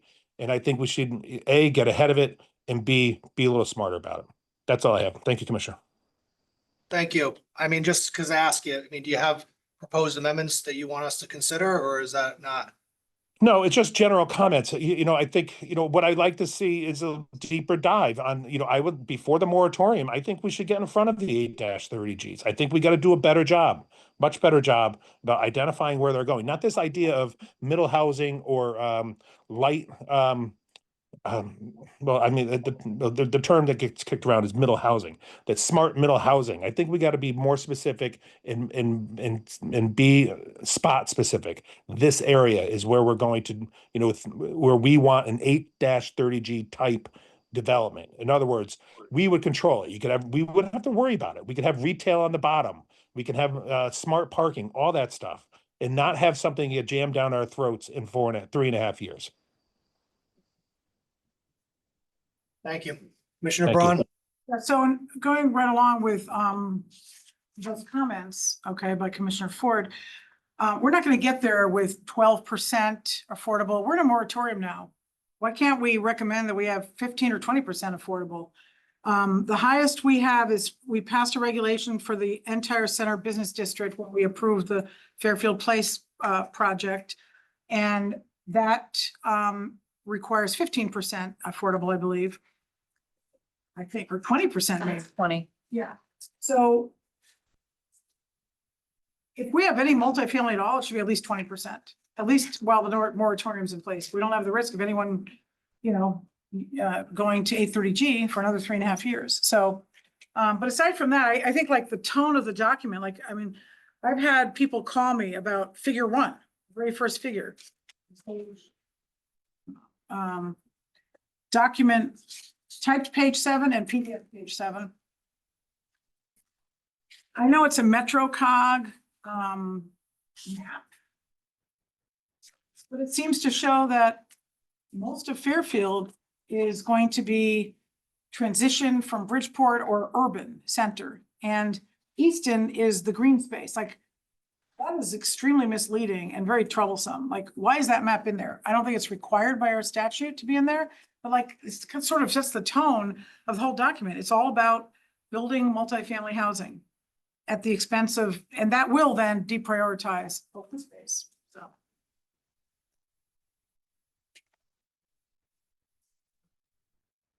Commissioner Braun, anything further? Yeah. No, that's good. That's it for now. Okay. Kind of going along what I said, we've been working on this, at least the draft, for 2 years, and I think an ample time to kind of make suggestions with amendments or edits throughout that time. So I think we've either haven't gotten them or it's been considered. The proposed edits had been considered, and with this last year, it was very difficult with 8-30Gs. What we've seen though was not only with the 8-30Gs, we saw 2 applications for each of the major sites that we had to address, Circle Inn and then the one on Fairfield Place. And it wasn't just an 8-30G, it was also a request to amend our zoning regulations. And we've had those discussions about how best to handle that kind of balance. So I think that's kind of what this POCD was trying to achieve, was a balance between what we could get under 830 Gs or what we're trying to do in our own regulations that have our own, power and discretion, so to speak. So if it was more, I fear though that if everybody's fear is 830 Gs, that without some of the development provisions in here that I think are very responsible and very fair, if they weren't in there, then all you'd be doing is inviting more 830 Gs. So there is a balance to be had. I think we've had that discussion. I just identify it now. We've had it this past year. We will continue to have it because it's, pressing when moratorium ends. And who knows what the state state legislature does in the upcoming. So, I mean, a lot more thought needs to be had. This is a great starting point. But I think as Ms. Harrigan always says, depending on what we do now, I'll ask about, making this a vote, but rubber will hit the road with regulation amendments, as you constantly tell us. So the journey's not done. We got a long ways to go. And in many ways, we're probably just jumping on the highway now. If there's anything further, otherwise I'd say let's put this to a vote to see where we are with Commissioner Harrison. I would just say, I think there is absolutely a lot of goodness and progress in this POCD. But for me, I just feel like there's just a significant amount dedicated to development in town, dense development. And I don't know how that makes things more affordable. I know Alto, like Commissioner Ford said, that's really expensive. I have friends who live there. It's not cheap. It may be diverse housing, maybe an apartment where you can rent, but it's not necessarily attainable for most people. So I don't know how more dense housing means more attainable housing. I just don't see how that happens. I mean, we had excess of supply back in 2008 during the financial crisis. It took us a global pandemic to get rid of all that because I just think the housing market is volatile. It changes. I want diversity of housing in Fairfield. Absolutely. I have aging parents and siblings coming up and, we certainly need it. We heard that from the public. And that's a good thing. We need that, but I just don't know how that's necessarily attainable or how it'll make Fairfield more affordable. What are the 5 Ls of construction? Was it labor, lots, lumber, lending, and laws? Housing is cost, encompasses all those things. It's not just zoning. So, again, I'm not saying throw away the whole thing, but I just think for me, it's just too much density. I think we're at a tipping point here in Fairfield. So that's where I am. And again, and I said this early on, I didn't really like the fact that we got rid of neighborhoods in this POCD. We have 11 neighborhoods in town, probably more, and people move to their unique neighborhood because they like it, whether it's the Stratfield Village, Greenfield Hill. I just think negating all those aspects is not a good thing or a direction that we should be going into. But that's my opinion. I'm sure others differ, which I respect. But that's how I feel. No, that's fine. I mean, we discussed that one of the first times. I mean, I think it's an addendum. And I thought that was kind of the compromise that we all discussed at the time, was adding that as an addendum. So, I mean, a lot of this had to do with consensus and as Commissioner Braun said, kind of going through and kind of getting some informal consensus. And that was one of them where we had discussed keeping the legacy to some extent, not keeping the legacy. And I thought the consensus, the compromise was to do what we did. So, obviously, it's just one issue of many, but, I thought that was addressed. But in any case, right now the motion is to adopt with the amendments as stated. Does anybody need to go over what those are again, or do we remember what those are? All right, I'm going to assume assent as everybody remembers. All right, anything further, or can I take this to a vote? Nothing further from me. Thank you. All those in favor, please say aye or raise your hands. Commissioners Randolph, Priscilla, Noonan, and Levy, all opposed. Nay. Ron, Harrison, and Ford. Okay. POC passes 4-3 as I discussed, and thank you for the discussion. All right. I will call the next 3 items together. I'm going to not go through the actual language. I'll just say items 2B, C, and D, all revolving around the site at 812, 820 Reef Road and 155 Forest Avenue. Again, regulation, item B, zoning regulation amendment. And then they established the Reef Road housing zone, the zoning compliance and coastal site plan application. So we've had a discussion and we went through staff comments last time. Let me ask this, who's this? Hold on. Okay. Mr. Chair, can I just ask that we just announced an effective date. Once we notice this in the paper, the effective date for the POCD will be October 11th. Okay, thank you. I'll say it again, the effective date will be October 11th for the POCD. Commissioner Ford reminded me that he is recused on this matter. Let me ask though, let's see. Commissioner Harrison, are you up to speed on this? Yes, I am. Even the last one on September 16th? Yep. Thank you. Who is? All right, Commissioner Siebert is still here. I imagine he's in, right? For Commissioner Ford, since he was participating last time. Yes. Okay. Commissioner Siebert, you're sitting in on this. Mhm. All right. So Commissioner, There's a motion on the table from Commissioner Brindle. we withdrew it and tabled it. So why don't I just go through? through it? You can withdraw You it. didn't? Okay, well, why don't we go? I thought that was, okay. So the current motion, Commissioner Randolph, do you mind if I go to you and state the current motion, please? Yes, it was to deny without prejudice. Okay, and I that, can't hear you. I'm sorry. The current motion is to deny without prejudice. okay.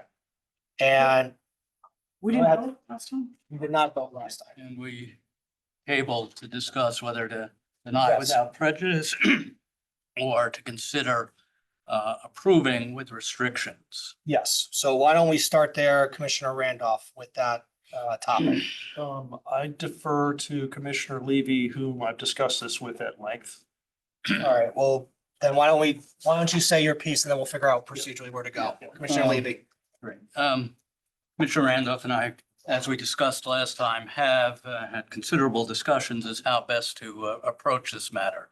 One would be to deny without prejudice, but then that would leave it, even though we might provide some guidance, it would still be up to the applicant to focus in and perhaps modify and make presentations which do not accommodate the restrictions that we may feel are appropriate. And should we not adopt those modifications, it would stand as a straight denial, which if appealed, my understanding would be that if the court found there was insufficient basis in the record for the outright denial, we would end up with this project with no reasonable restrictions on density or evacuation considerations. So my approach would be to withdraw the existing amendment, existing motion. And instead, I would suggest, and I'll outline it when and if I get the opportunity, that we approve it with restrictions which would address specifically an evacuation plan and limitations on density and occupation of this proposed plan. So Commissioner Randolph, after hearing Commissioner Levy, what are your thoughts on your current motion? Do you want I to proceed or I concur to withdraw my motion. withdraw? Yes. Okay, and the second was Commissioner Levy, I believe, right? Right. Okay. So any objections at this point? Well, I'd like to hear what the, Well, that's what we're gonna go to. Motion is withdrawn. In light of it, I'll just call Commissioner Levy now for what I assume you're gonna make a motion. Yeah, I would move to approve with restrictions which relate to an evacuation plan and limits on density and occupancy. And they're very lengthy. It might be best to, if we can, well, and certainly I do have some copies. It might be best to just get the motion on the table and then through a combination of our, explanation and presentation, I could present it in detail. That's fine. Is there a willing second for that? Commissioner Randolph seconds. All right, Commissioner Levy, go ahead.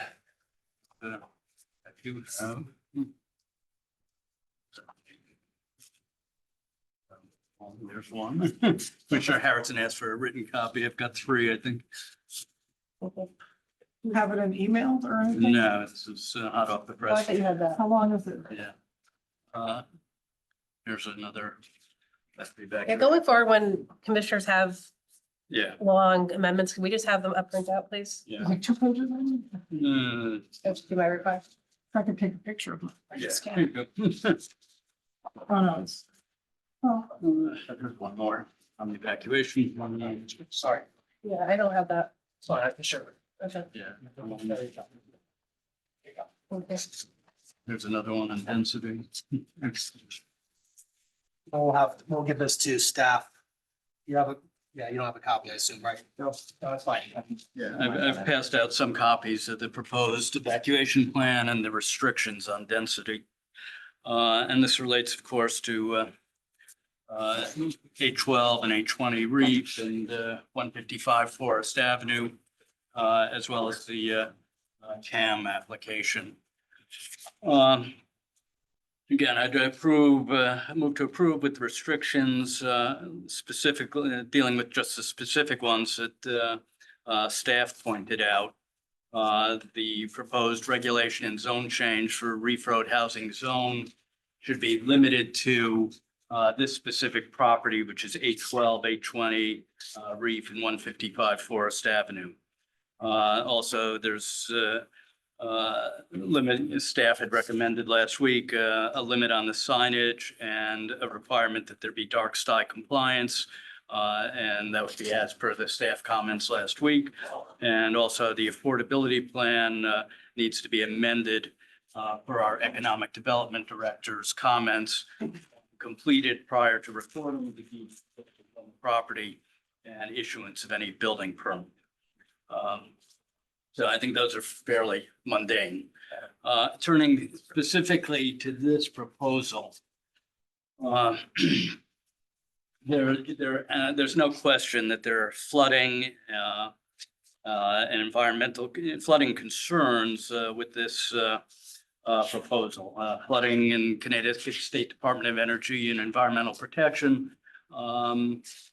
And they raise concerns which do present a substantial, public interest in health and safety, which do need to be addressed.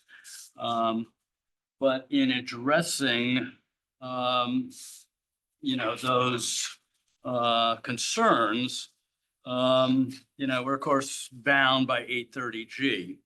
And I think these concerns do amount to a public interest that needs to be safeguarded.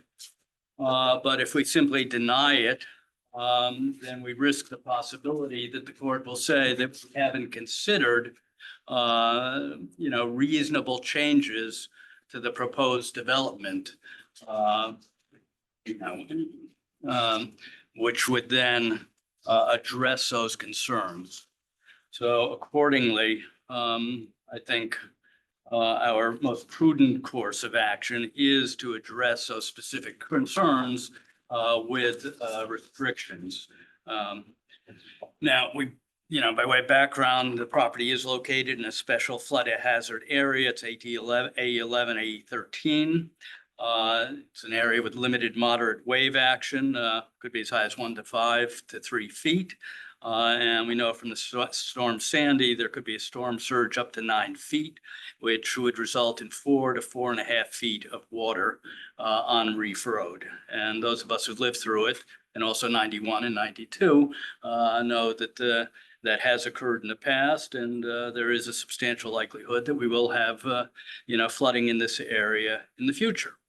The question is what to do about that. I mean, the Department of Energy and Environmental Protection, they opine that development of this site, even if we put in flood compliant duplexes, that increases the hazard to life and property, and that any increase in density over an existing conditions particularly where there's dry egress, may not be available, that any increase in the density poses a potential harm for evacuation of purposes.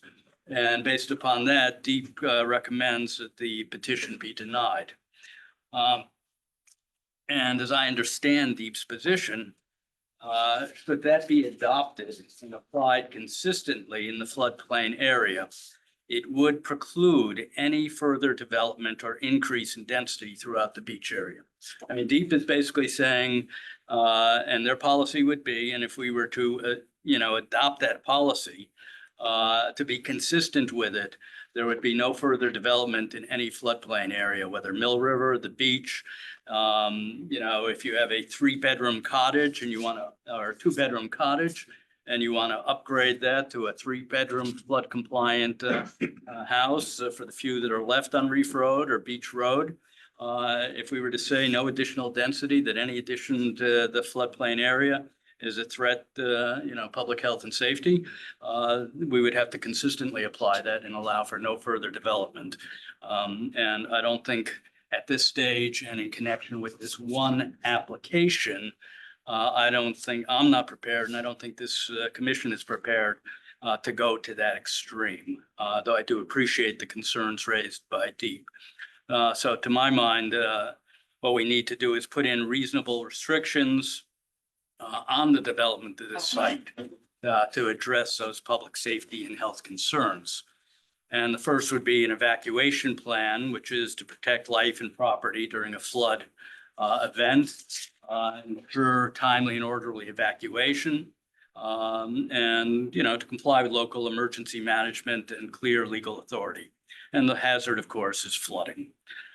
So the restriction that I would suggest would be, number one, the evacuation plan, which would require as follows: pre-flooded planning, that they maintain a current resident roster with names, unit numbers, phone numbers, and known mobility limitations.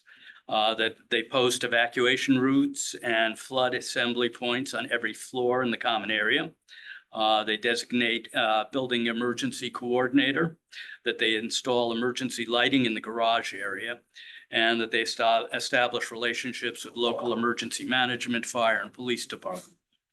Number two, the evacuation plan would have to require that they maintain a notification system, whether by text, email, and voice alerts, and maintain a flood warning protocol, and monitor National Weather Service alerts and local emergency bulletins.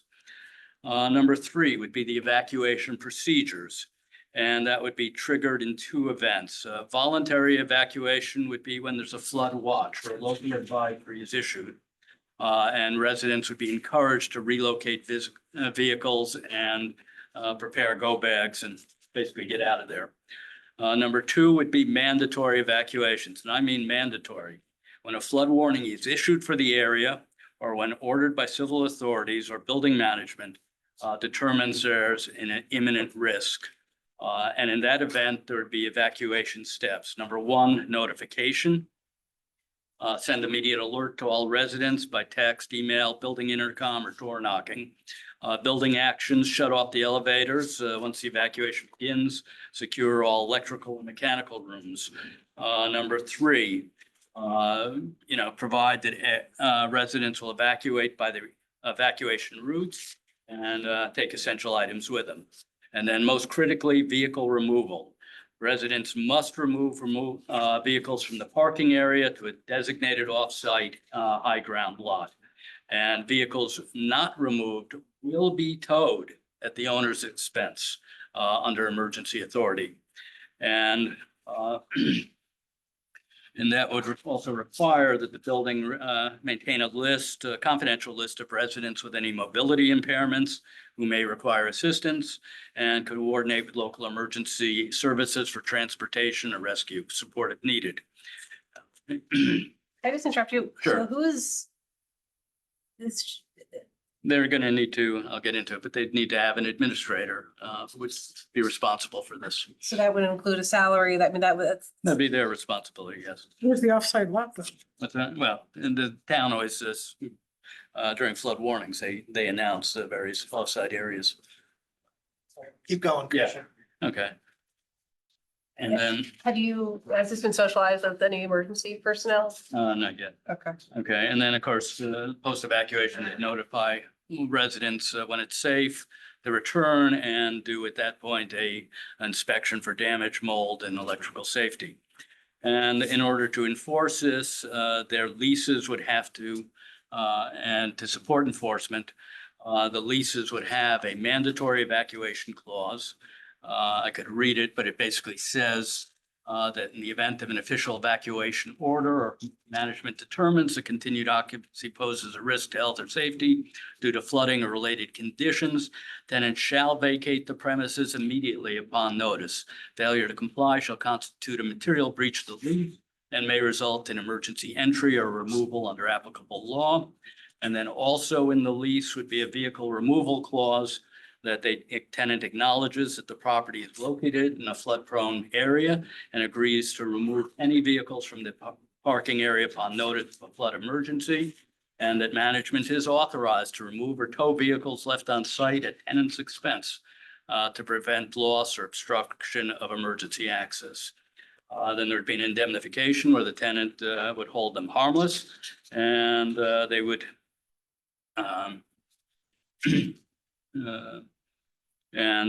tenant agree to emergency notifications by email, text, building notice, and so forth.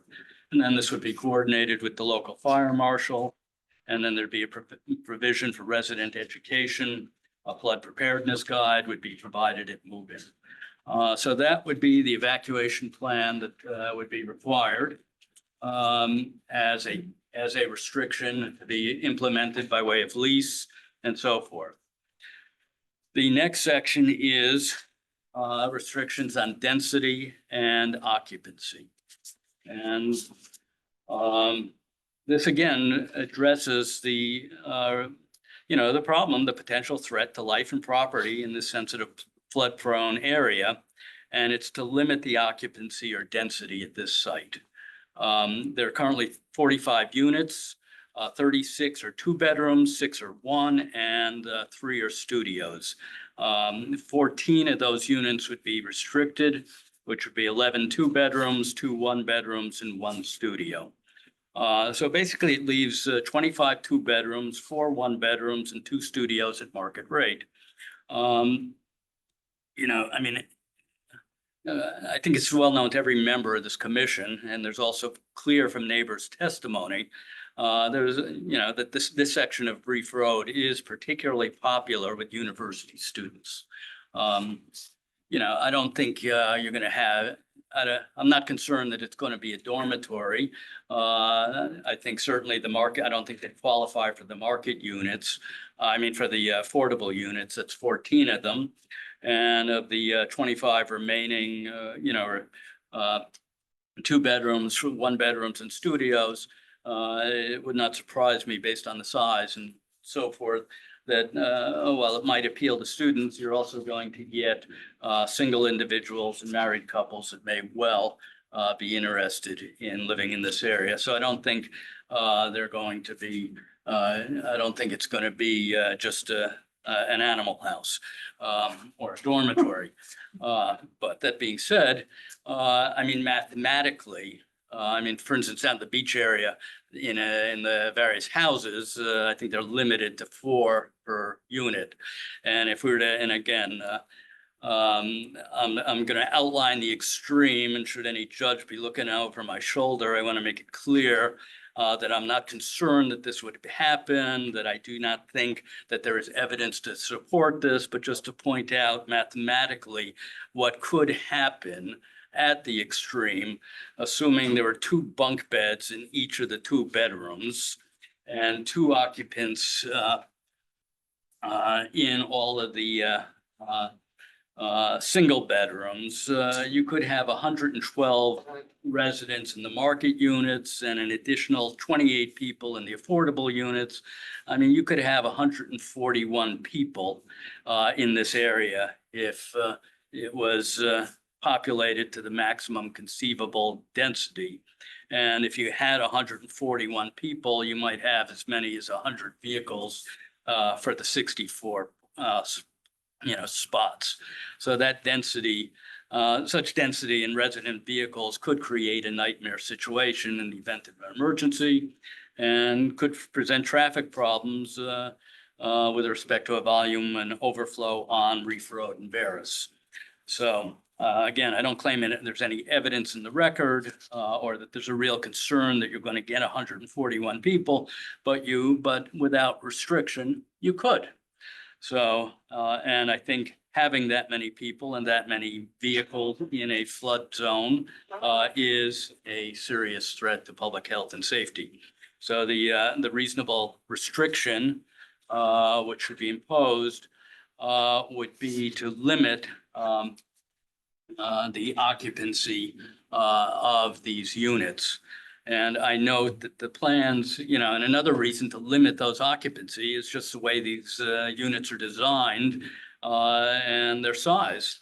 The plans that were submitted by the developer, basically all of the 2-bedroom units provide for 76 square feet in each of the bedrooms. I mean, if you figure an 8x8 double bed, that's 64 of the 76 square feet. It doesn't even leave room for a dresser, really. But be that as it may, the bedrooms are tiny and they violate, if you had 2 occupants in any of the bedrooms, in the 2 bedrooms, it would be in violation of the Public Health and Safety Code and the Building Code, which only allow for 1 occupant per bedroom in the proposed 520 square foot 2-bedroom units. Basically, the code requires 70 square feet for a single occupant bedroom and an additional 50 feet for each of the additional occupants, which means that in each of these 76 square foot bedrooms, only 1 occupant would be allowed. So to sum it all up, and as to what the reasonable restriction as to occupancy and density would be to address that concern, I would suggest the following restriction. 1, that occupancy of the 2-bedroom units and the single-bedroom units shall be limited to 2 tenants. Studios shall be limited to 1 tenant. Occupancy in excess of that number shall be a breach of the lease and the basis for eviction. The lease agreement shall contain that occupancy limit. As such, the total occupancy would not exceed 87 residents, which would be a more reasonable and safer number of occupants to be added to this flood-prone area, and limit reasonably the number of occupants and more readily ensure timely and orderly evacuation of all residents. And again, that 87 would be the limit. I would expect or hope that many of these units might be occupied by single individuals, so the total number would be less than 87, but that would be the absolute limit. Management shall maintain an updated residency list, including mobility and medical needs. Management shall keep a log of all resident vehicle plate numbers and related owner units, and shall assign designated parking spaces for each vehicle. And there would be quarterly reports to zoning enforcement officer as to compliance. Commissioner Randolph seconds, go ahead. Yes, so just a friendly amendment. Sure. Could we make this a deed covenant to assure enforcement?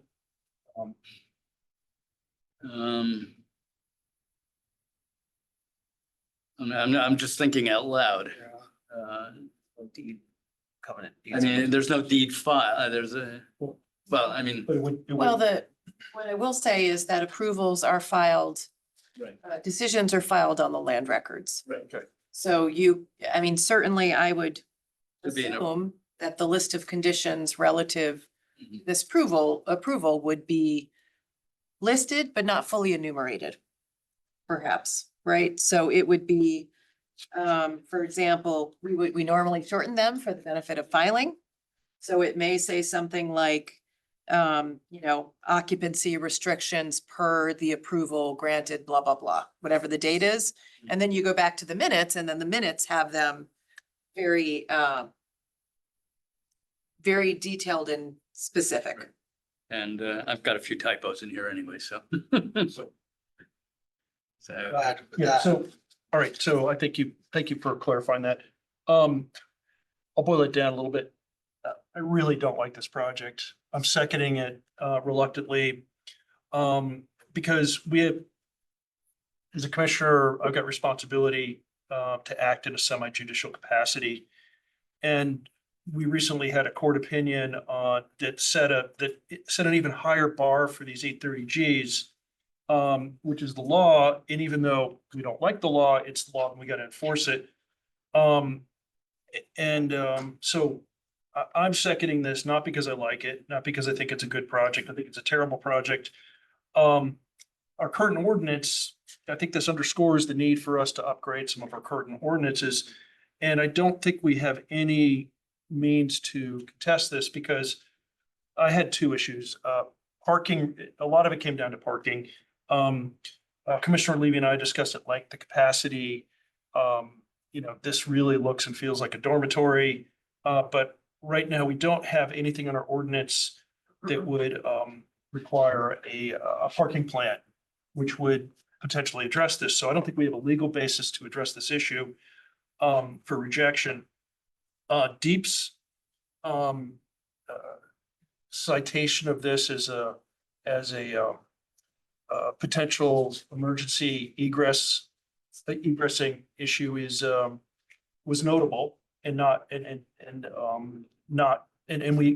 we paid attention to this. I paid attention to this, but it lacks specificity.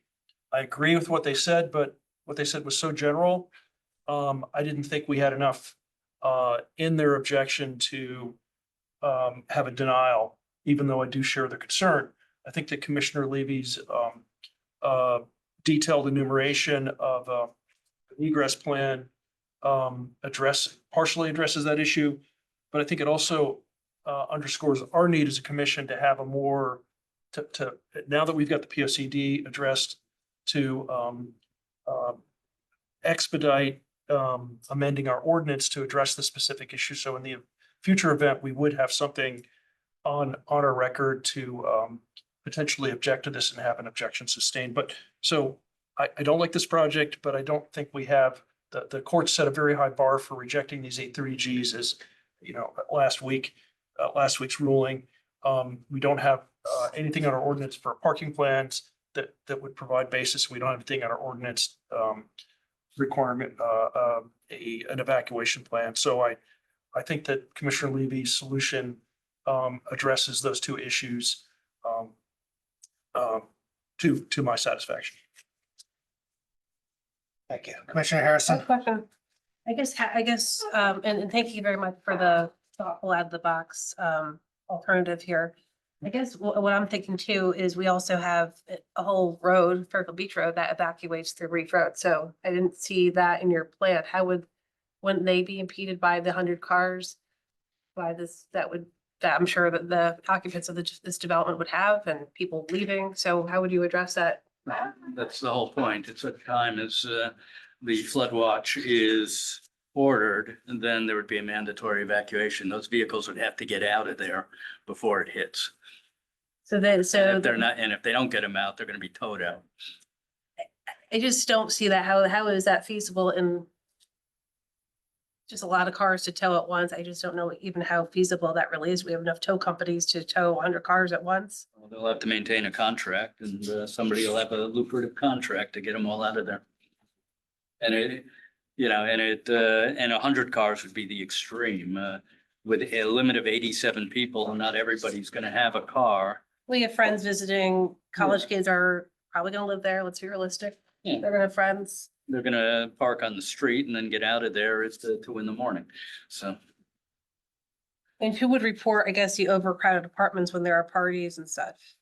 Could you have unlimited people at a party? I have Fairfield kids who live next door to me. They're mostly good neighbors, but they have parties. They have a lot of kids over at once. Yeah. So how is that gonna be enforced? Well, there is no enforcement for parties, and I don't see how we can enforce it. The concern is how many people are actually living there. Are there gonna be parties? If they're Fairfield U students, there are gonna be parties. Hopefully, we'll have nursing students there and not undergrads. Parties if they're not Fairfield students. Yeah, Go ahead, Commissioner. those are the questions I have. I think this is. I appreciate thoughtfulness here, but I just don't know how this is even feasible.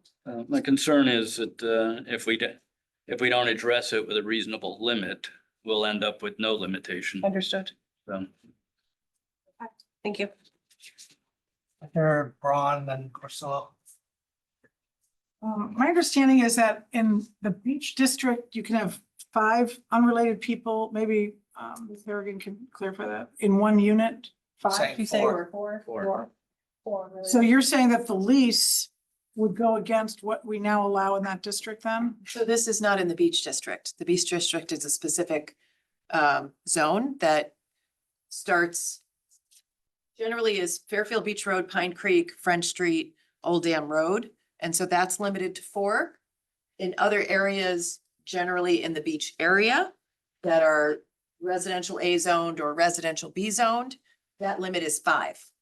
So 5 people could now live per unit in this complex that's being promoted. Is that what you're saying? No, because the health and building codes supersede our zoning regulations in terms of occupancy based on bedroom size.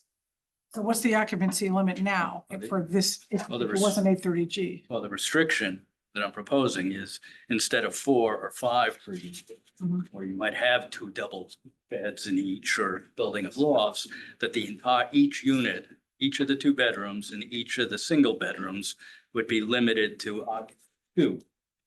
And the studios, the few studios would be limited to 1. So I was coming up with there'd be 81 people living there under the application, which is 36 times 2 people for the 2-bedroom, 6 times 1 for the 1-bedroom, and 3 times 1 for the studios.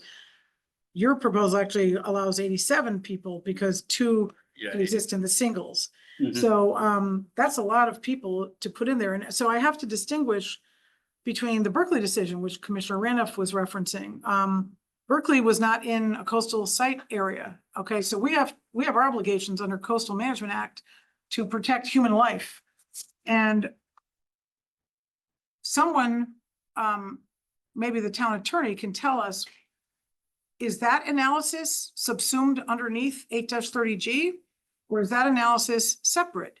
Because that's a separate law, 22A-101, whatever, coastal site, Coastal Management Act. That is not under 8-30G. So how do we then determine that we have to allow 87 people to live where maybe 10 people live now, which according to the DEP letter is like a 440% increase in density.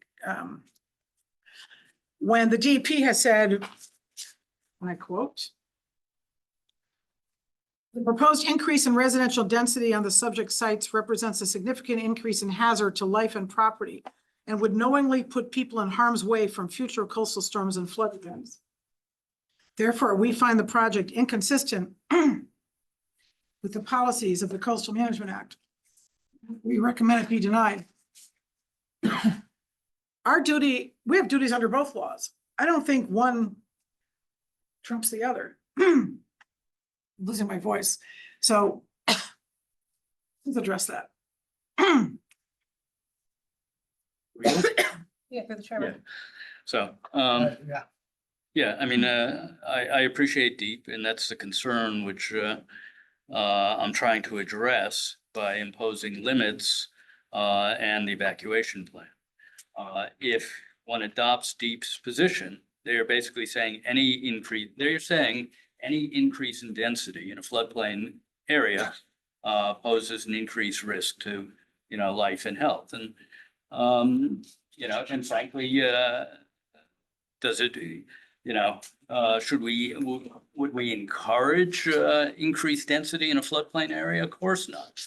But I mean, there are areas, for instance, Quincy Street, which I fully expect, many of the ranches there will be replaced with duplexes, which will result in a moderate increase in density. Unfortunately, with an 830G, you know, it's got to be a reasonable restriction, limiting it to 2 people per 2-bedroom apartment. I don't see we're going to be able to do any less.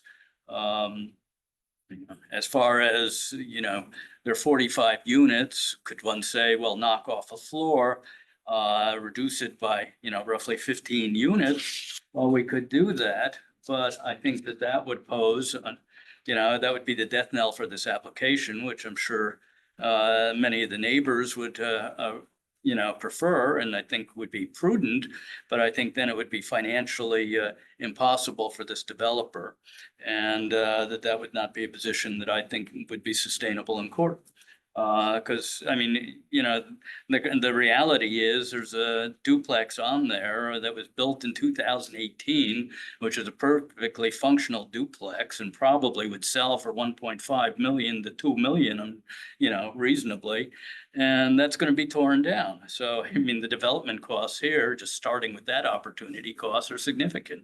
And, I have my doubts that a court would sustain our 30 units. So that's my intention, to limit just the number of occupants. So, so this is one application that we're looking at. I don't think we need to consider what DP might say about another application, or what we might do on another application. They're all different. And this, where it's located in the flood area, all 3 of them, and just the order of magnitude of 87 people living where maybe 10 people are living now, that itself, to me, is the hazard to human life, not whether there's a duplex there. If we're replacing duplexes with duplexes, fine.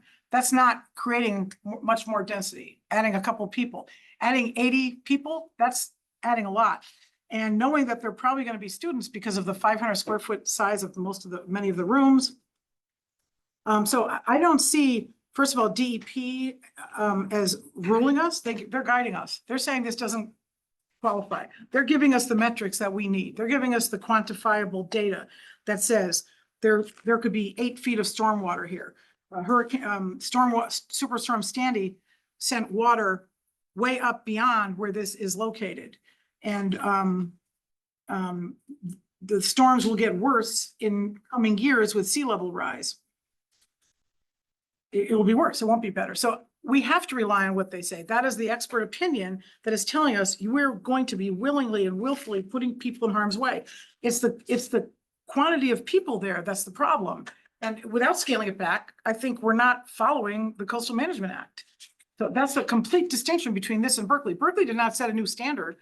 It's just that court decided differently than we did on what qualifies, okay, for evidence. But this is a whole different animal. We have to follow the Coastal Management Act and protect human life. I don't see how we can do it by adding this many people on this small parcel. I have 2 follow-up questions. Mark Marcello is next. I won't repeat everything I said last week. I think the one point, though, that I will repeat is, and I think this is what Commissioner Levy was speaking to, is DEP I view as a credible expert, and they certainly, in my opinion, demonstrated a quantifiable probability that there will be flooding. But we then have to go the next step down and think through, is there evidence that demonstrates a quantifiable probability of specific harm, and so on and so on, that outweighs the need for affordable housing, et cetera. And I think they certainly asserted that flooding poses a risk, a safety risk. But as Commissioner Levy said, what they're really saying is that any increase in density does. And I do think the piece where the Berkeley decision is applicable is the judge talked about our need to apply the law evenly, and and to deny this would not be applying the law evenly. I agree. I think there's a whole question we should be a planning discussion we should be having about whether there should be any increase in density in flood zones. tend to think we should be looking for ways to avoid that. But we have laws right now that we are applying. We are allowing for single family homes in that area to be turned into duplexes. And so there is no evidence in the record that demonstrates a threshold of density increase, at which point the risk to public safety is such that it outweighs the need for affordable housing, et cetera, et cetera.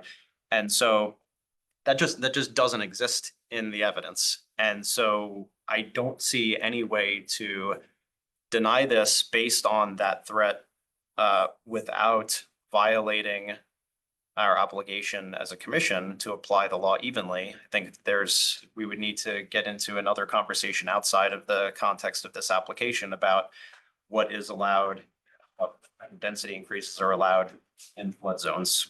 But until we get to that point, we're required to apply the law evenly. We're currently allowing density increases in this zone, and absent some sort of evidence that specifies the threshold at which the density increase poses that substantial threat to public safety, I just don't think we're there yet. And I think the other piece is we are required to consider reasonable alternatives, and I commend Commissioners Levy and Randolph for this thoughtful and creative effort to impose those reasonable conditions. I will just on a point of clarification ask on the evacuation steps for building actions. It does mention shutting off the elevators once an evacuation begins, and I wonder if that should be once mandatory evacuation begins. Okay, so I would suggest that minor clarification, but otherwise, I mean, I think this is a best effort I can think of to address our obligation under the law to, in the absence of the required evidence to deny the application, come up with reasonable alternatives. So I think this is the right way to go about this. Commissioner Harrison? I have two questions. So why not just scale it back? That's question one. Question two is, what about all the residents on Fairfield Beach Road? There are hundreds of residents who would use that route for an evacuation. So it's not just the residents on Reef Road and the would-be residents at this building, but also Fairfield Beach Road and some of those side streets. To me, that we're creating more harm. In terms of scaling back, that goes to the question of financial viability and understand that the limit of 2 per unit, that's a limit. I mean, judging from the size of these units, it would not surprise me if many of them were occupied by, let's say, a teacher or a fireman, a single individual who would have a small bedroom and an office. You might end up with only 45 or 50 people in here. I don't think, you're going to have the affordable units, which at most will have 1 or 2 people. So the 87 is the max. More likely, it's going to be less. In terms of, the evacuation problems, the whole idea here is to get these vehicles out immediately, whether voluntarily or through towing, so that, Fairfield Beach Road, the rest of Reef and the rest of the beach area, because this is one of the evacuation routes, can get out of there. I'm just picturing a very chaotic scene. I'm thinking of tow trucks getting rid of the cars that haven't been moved. I'm thinking of people on Fairfield Beach Road trying to get out with tow trucks. It just, to me, seems like a very chaotic, harmful situation, but maybe I'm not seeing it the way you see it. Perhaps not, but I'm just seeing a lot of chaos here with this plan. Even I do commend you for, again, trying to think outside the box. Randolph, then. Commissioner Harrison, we did consider, Commissioner Harrison, we did consider the suggestion to scale it back, at which I wish we could have found a reason to do that, but because we don't have a robust requirement for parking plans, what it comes down to is how many cars are there. Like if everybody were walking there, this wouldn't be an issue, but everybody's driving there. We don't have a means to demonstrate how many people will be driving there. We've got Commissioner Braun came up with the same number, I did 81 cars, it could be more. That's the concern, but we don't have a basis to require the applicant to submit a parking plan. We've got parking ratios that would actually indicate a lower number of, 1.25. We did consider making a small, basically requiring something smaller, but we didn't think that would be sustainable. There was no basis for doing that. So we did consider that option. And I was really looking for a way to do that, but I couldn't think of a legal way to do that. No, thank you for that. And I have Fairfield U kids next door to me. There are 6 of them. There are 6 cars and usually a lot more because they have friends over and whatnot. I don't know how this will work, honestly. Marcelo? My understanding of the mandatory evacuation, excuse me, piece of this, just to the concern about creating a chaotic evacuation situation in the context of other cars on the road, is that the mandatory evacuation is not the occupants of this building evacuating when there's a town-wide mandatory evacuation, or town-ordered, I should say, this is a building-specific mandatory evacuation that would be triggered, including by a flood warning, at which point there is not a mandatory evacuation area-wide.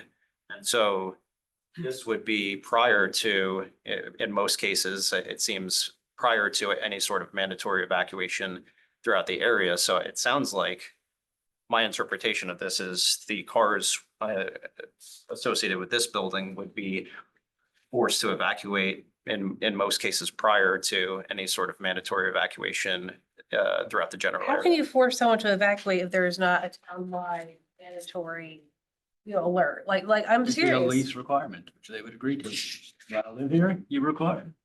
I mean, but seriously, how do you get them out? You can carry them out if they don't want to get I out? think Mickey's Tow Service would love this contract. It's simple as that. Either kids or people, you get out of here, get your cars Yeah. out of here, or we're towing them. I'm not trying to be argumentative, I'm just trying to see what's fair. 90% will get it out, and the other 10% will pay $200 to $400.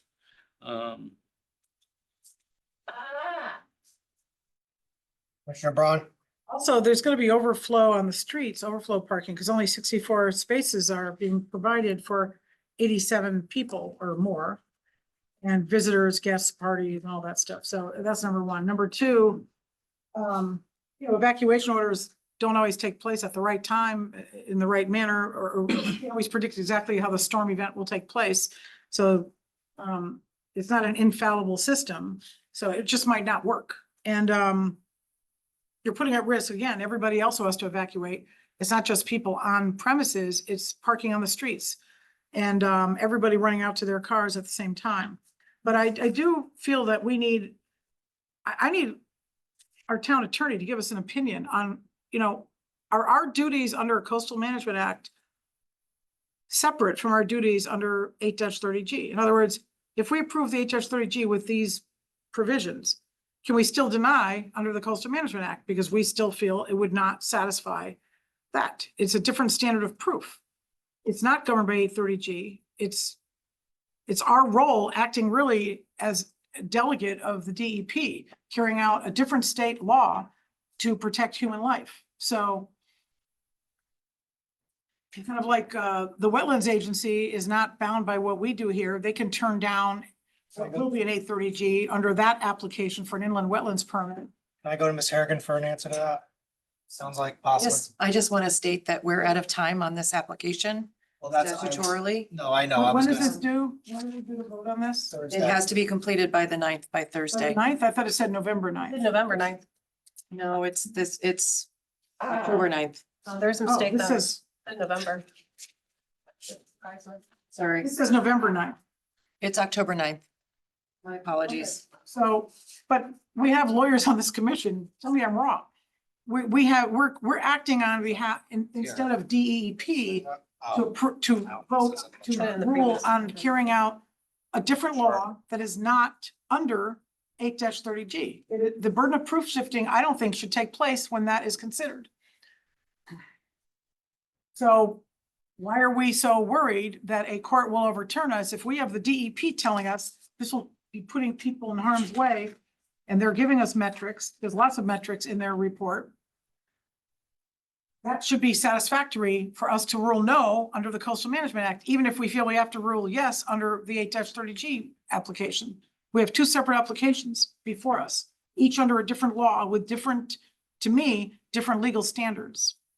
And then my last question is, are we supposed to impute the financial viability of taking a floor or two off? I mean, they gave us no financial information on whether it would be viable if we scaled it back. So is that our job to figure that out? Because I don't think we have any information to go on by saying knock a floor up. I know we lost the one on Beach Road.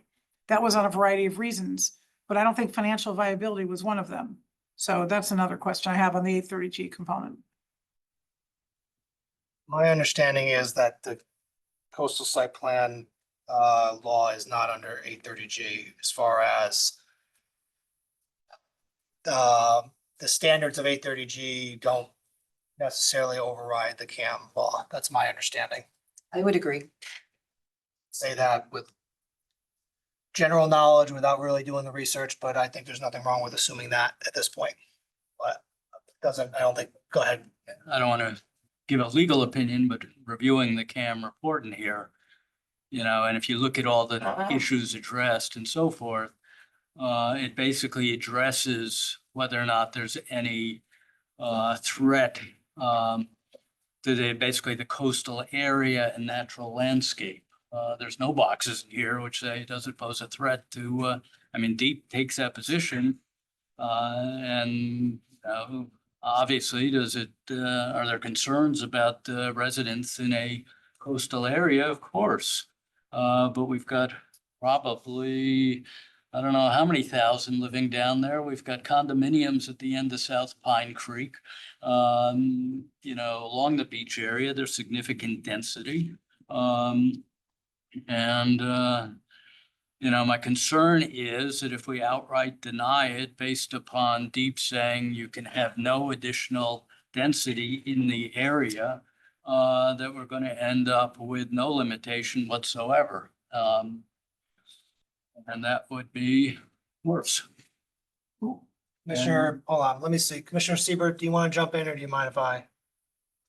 I'm good. Okay. Anything further, Commissioner Levy, or do you mind if I jump in? No, go right ahead. I'll reiterate some very basic points that I made last time, because I do believe that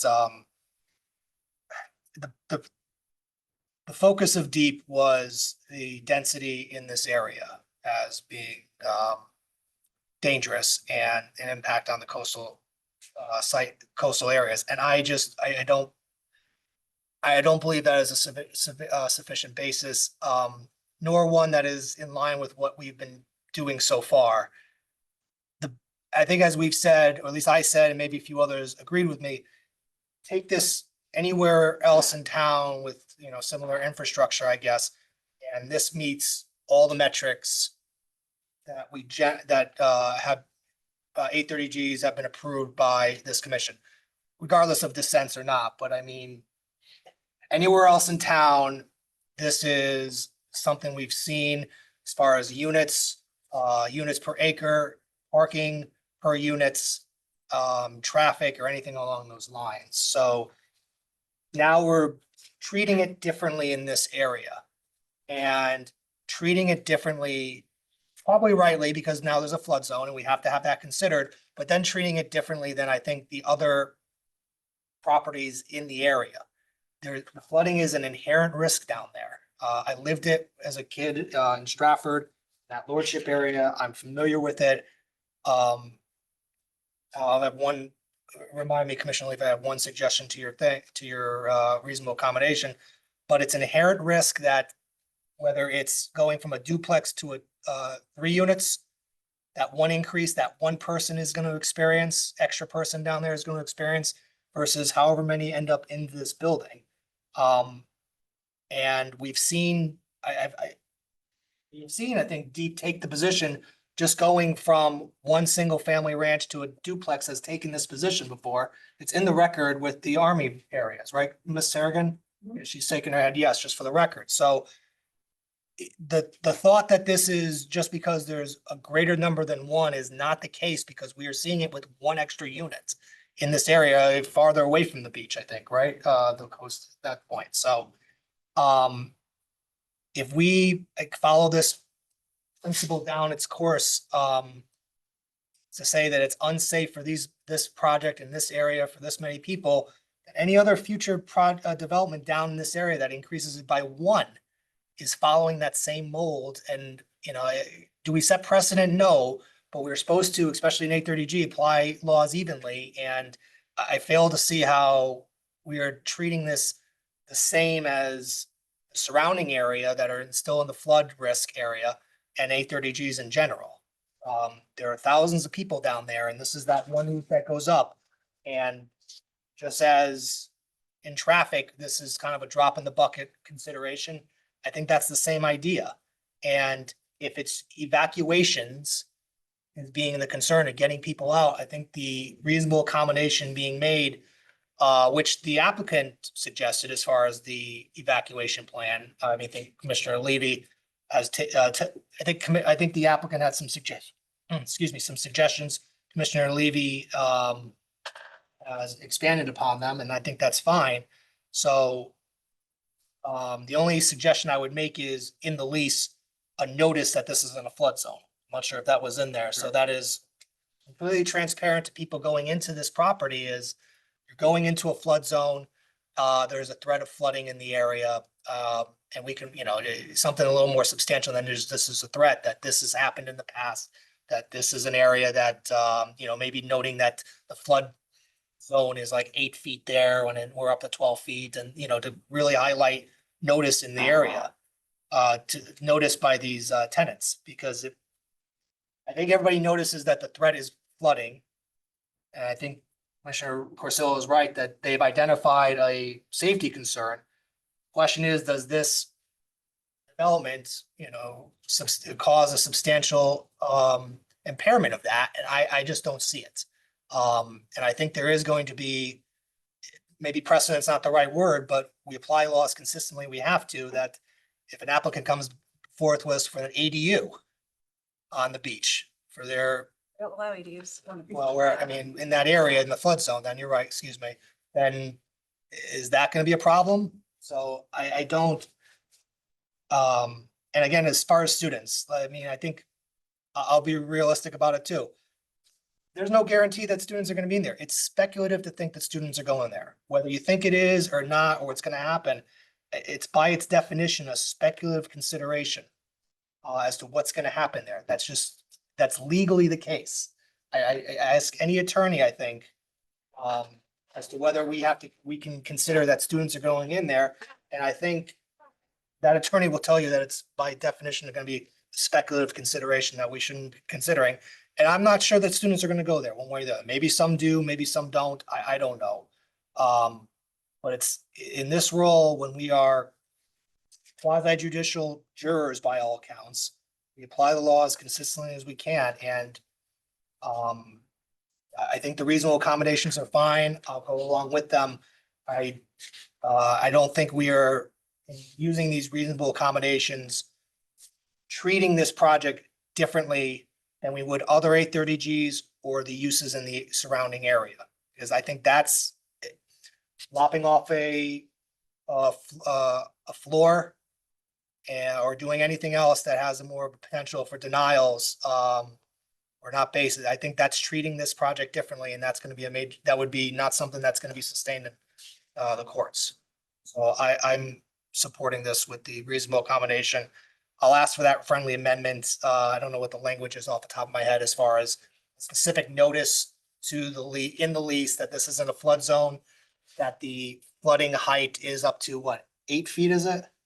In some areas. Yeah, to really highlight that this can be not a puddle, well, it's over your head in the worst case scenario. Commissioner Levy? Yeah, that's fine. And the one clarification I think we need to address is, Let's get this, let me just get this, I'm sorry. Okay. Commissioner Randolph, are you okay with that friendly amendment? Yes. Is there any objections to that friendly amendment? I have a few more comments. Okay, but any objections to that friendly amendment? Which one? What I just said. Adding his, That the lease Okay. require that, notice that you're in a floodplain with potential 9 feet of water. Not seeing any objections, so we'll add that in there somewhere, but that will be part of at least the current motion as it is. Commissioner Levy and then Commissioner Braun. Just, one thing I think we need to address is, as drafted, I had provision for voluntary evacuation when there's a flood watch and mandatory when there's a flood warning or when ordered or when building management determines an imminent risk. The question is, do we want the mandatory evacuation triggered by notice of a flood watch or leave it as is? You see it, sorry. Commissioner Corso, Under triggers, where is it? evacuation procedures. Right here. I'd be inclined to keep it as I think is are pretty liberally given, right? Yeah, I mean, I would think mandatory evacuation really for only by ordered by civil authorities would be the more appropriate one, but because I just don't know enough about flood warning. So just leave it as is. I mean, that's fine. I'd be more comfortable with just the one ordered by civil authorities, but I'm fine with leaving it as is. Recognize civil authorities. No, I think civil authority is pretty clear with that. They're a civil authority, right? It usually, But they don't order that kind of an evacuation though, no, but I'm saying, so just to by the applicable, by the, applicable, yeah, because when there's a state of emergency is declared by this, so you say applicable civil authority. all right. Can you, Usually the why governor's don't you office. keep what kind of a record? Are you okay with just putting applicable in there? Applicable. Is that fine? Any objections to that friendly amendment? Is that an objection or, I have a comment, if I may. hold on, is there an objection to that friendly amendment? Not seeing anything, that's fine.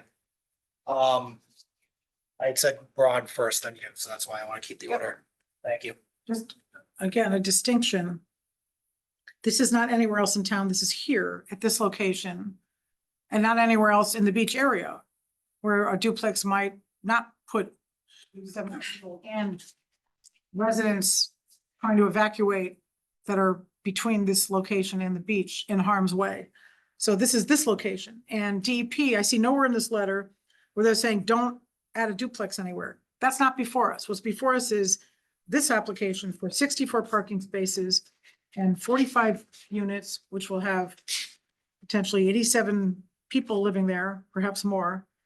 That's different. That's an order of magnitude different than adding a duplex. And I don't think we can extrapolate and say, well, we must turn down a duplex if we turn down this. They're factually completely different, not the same at all, different locations, different project, different everything. We have to consider just this project. And the DP did not say you're never allowed to build a duplex. They didn't say that at all. And they give guidance anyway. So it's, we're the only ones that are carrying out the Coastal Management Act. That's our job.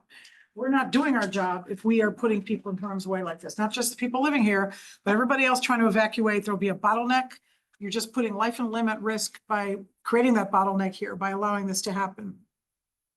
And like I said, when we were asking this, we're discussing this at the hearing, we were trying to figure out what Deep had intended, and it was in that, part of the record includes the Army-based development and, or potential, and how they were using raising similar objections to going from 1 to 2 units there. So that's, and again, as you say, not supposed to be putting people into dangerous spots. And again, that kind of shows the exact same thing as principle's the same, whether it's 1 or 87.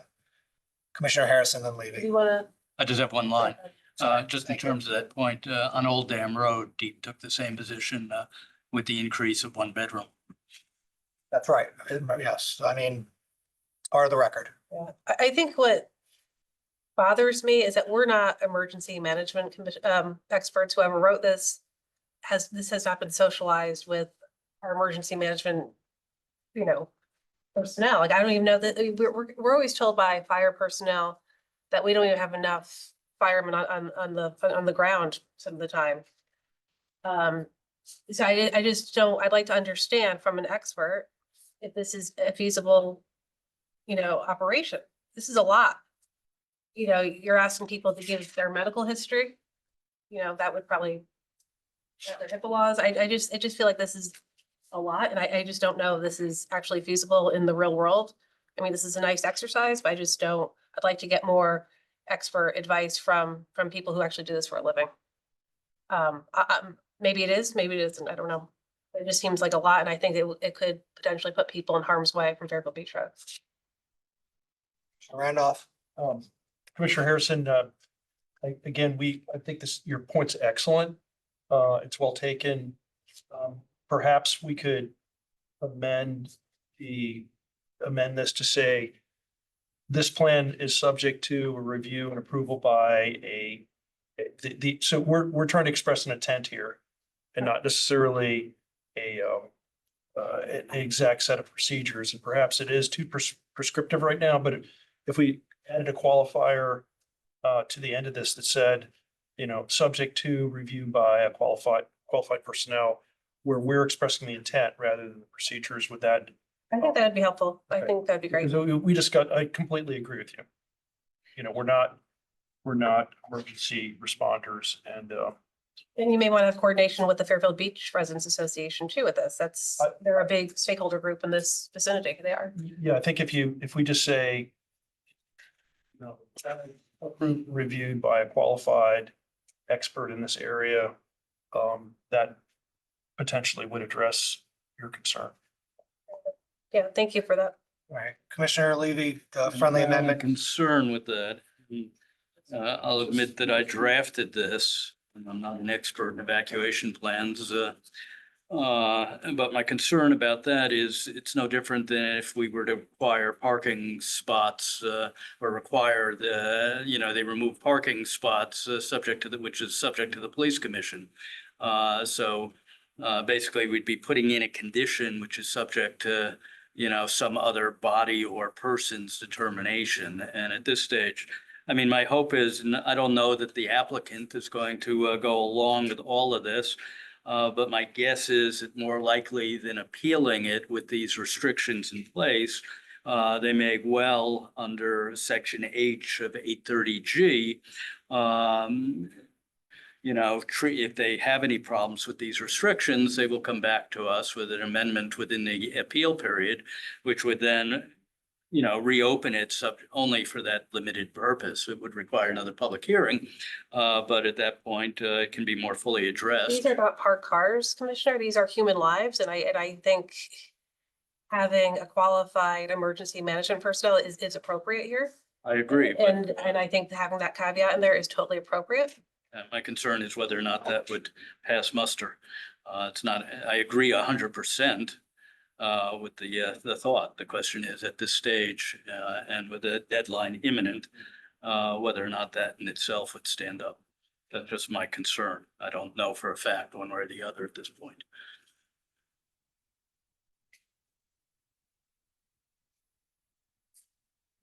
I have a question. Commissioner Braun. So putting this whole requirement of students who we know will live there, who don't follow the rules of their lease and having multiple tow trucks there, you're creating an even worse bottleneck. It'll be pandemonium, a road blockage. It's not just somebody who bought a property down the beach and there's flooding. You're insinuating, you're inserting a hazard by putting perhaps 100 people, dozens and dozens of extra cars right there with tow trucks now. You're creating a hazardous situation just by the number of people that you are allowing to live there. And I just don't think we should be more afraid of losing an appeal than we are of protecting human life. The DEP has said you're putting people's lives at risk if we put this here. Knowingly, we can't do it. Our obligations under Coastal Management Act should not be subsumed by our obligations under 8-30G. Reality is that after the flood in the 30s in Watch Hill, they precluded any redevelopment of the beach, and Watch Hill is now 1.5 miles empty. And who knows, maybe in 50 years, that's the way Fairfield Beach Road is going to look. But at the moment, there are many people living in a flood-prone area. And the logical corollary is that, maybe it'd be this body or some other, would be to eliminate all residency in a floodplain. I don't think we're prepared to do that. That's not what we're doing. No. We're saying not 87 people right here. That's all I we're think saying. the solution there is to have a mandatory evacuation plan. And they're gonna lose their security deposits and be out of their lease if they don't comply. And I don't know that it's gonna be, 45 units of students. Could you have 10 units, 20 units? Maybe. But I think you're also gonna have single individuals. You're gonna have people applying for the affordable housing, which the students aren't gonna be qualified for. And 87 is the absolute limit. I would fully expect that it would be less than that. I think we've gone this far, I mean, with this, I would think at this point, let's see where we are with the vote, right? All right. All right, I think we've discussed the current motion to approve with the reasonable accommodations that we've been discussing. With the really only friendly amendment was mine, or was Well, there- the applicable? There are the various text amendments limiting it to this per parcel and the staff comments and the economic development. And then there's the evacuation plan. Okay, and I'm sorry. limitation on you're density. right, excuse and me. So forth. All right, Ms. Harrigan, are you kind of clear where we are with this motion is? Okay, and if we need to, we'll look at the minutes and do what we need to do there. I can clean it up with staff. No, I think everybody understands the substance that's there, and should there be a problem, we'll see it in the minutes next time. All right, so the current motion is approval with conditions as stated. All those in favor, please say aye or raise your hand. Are we taking all three at once? Yes. Okay, We're so voting on the application? the zoning regulation amendment. Okay, Oh, I have a question about the zone change, which I didn't get a chance to ask. Go ahead. The protest petition that was filed. Can Ms. Harrigan explain what happened? At first, it was determined that that was adequate. Then it was determined it was inadequate. Is there data for either of those scenarios? And is that in the record? Because my concern is it's unsettled law as to whether that applies to a zone change being proposed on an 8-30G.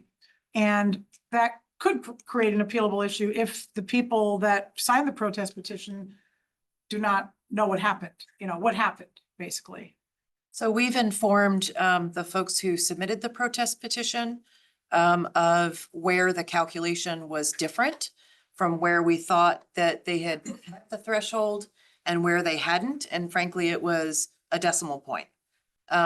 With condominiums, if you have 8 condominium owners, you can't count a whole parcel if only 50% of them sign.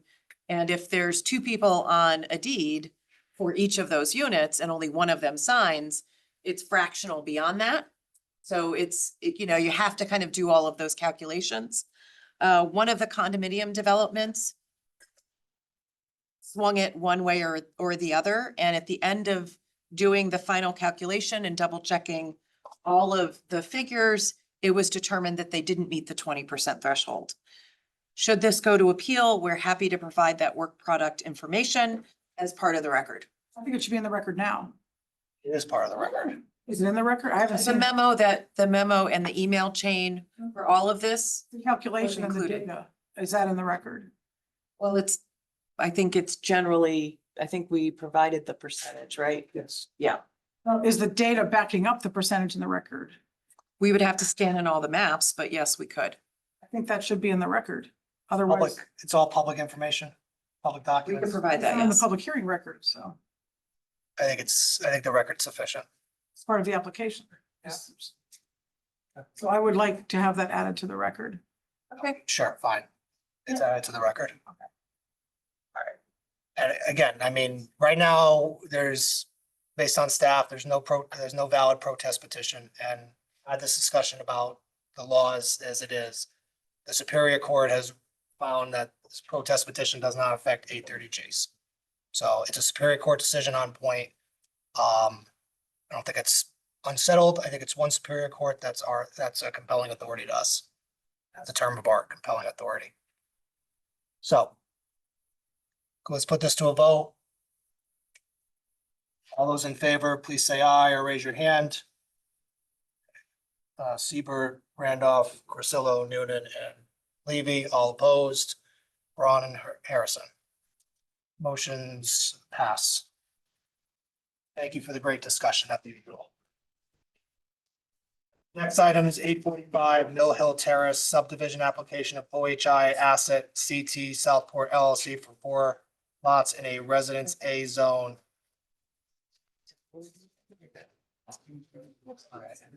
That's okay. I want to have the.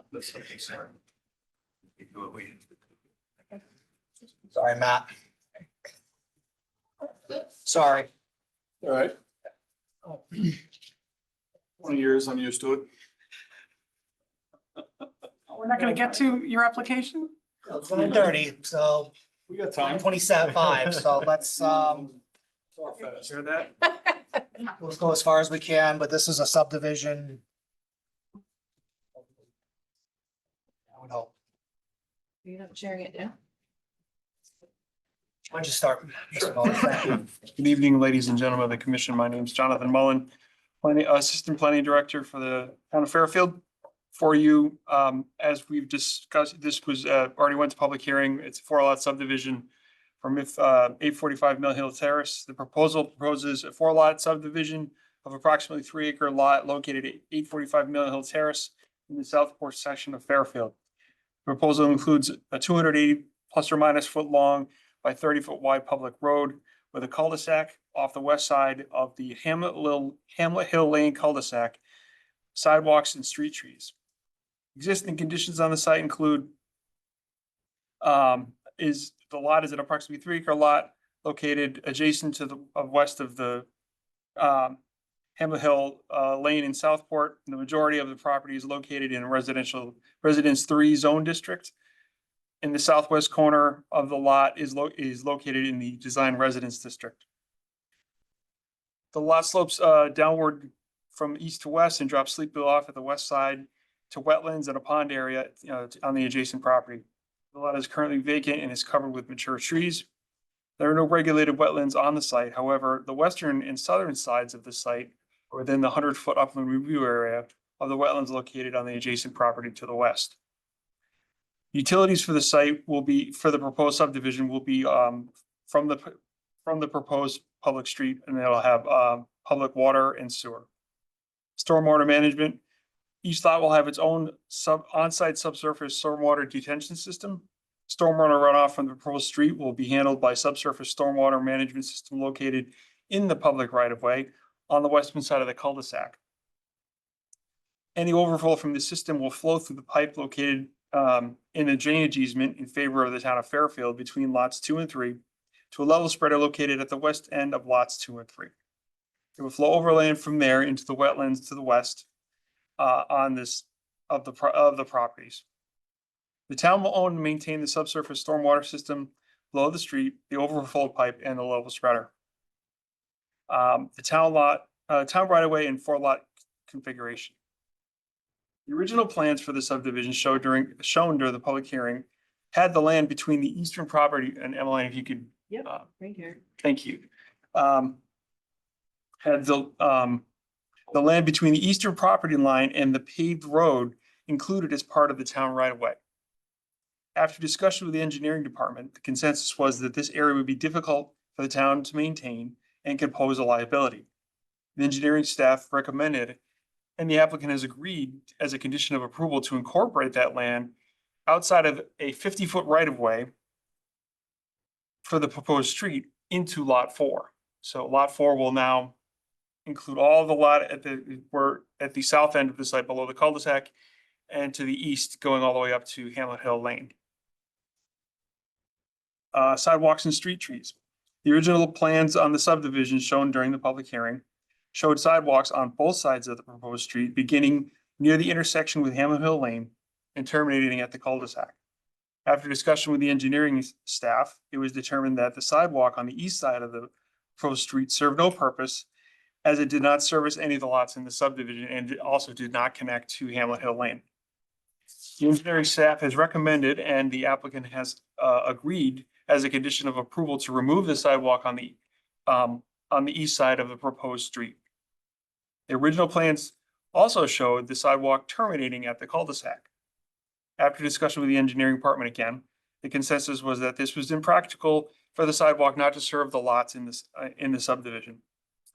And so again, the engineering department has recommended and the applicant has agreed as a condition of approval to extend the sidewalk along the west side of the proposed road along the cul-de-sac to the approximately 10 feet into lot 4. The proposed subdivision will have 10 street trees, 5 on each side of the road, located in a 4-foot wide planting strip placed 39 feet apart in accordance with the subdivision regulations. The original plan showed the sidewalks and curb combined adjacent to the paved street and the 4-foot wide planting strip with the proposed street trees adjacent to the concrete sidewalk. Again, after discussion with the engineering department, it was recommended that the applicant has agreed as a condition of approval to place the sidewalk adjacent to the property lines of the proposed lots and the grass planting strip on the other side of the sidewalk between the curb and the sidewalk. Landscaping and wetlands. The western portions of lots 1, 2, and 3 are located within the 100-foot upland review area of the wetlands and pond located on the property to the west. The southern and western portions of lot 4 are also located within the upland review area of those same wetlands. The applicant has placed the conservation easement in favor of the town of Fairfield that runs north to south along the western portions of lot 1, 2, and 3, and the western and southern portions of lot 4. The applicant's landscape plan calls for significant plantings in the conservation easement. So the town staff is recommending, as discussed in the report I just gave, in consultation with the engineering department, that condition number 1, the applicant incorporates the land outside of the 50-foot right-of-way to the east of the proposed street into lot 4. Condition number 2, the applicant removes the on the east side of the proposed road. Condition number 3, the applicant extends the sidewalk on the west side of the proposed road along the cul-de-sac to approximately 10 feet onto lot 4. Condition number 4, the applicant places the sidewalk adjacent to the property lines of the proposed lots and the 4-foot grass planting strip within the street with the street trees between the sidewalk and the concrete curb.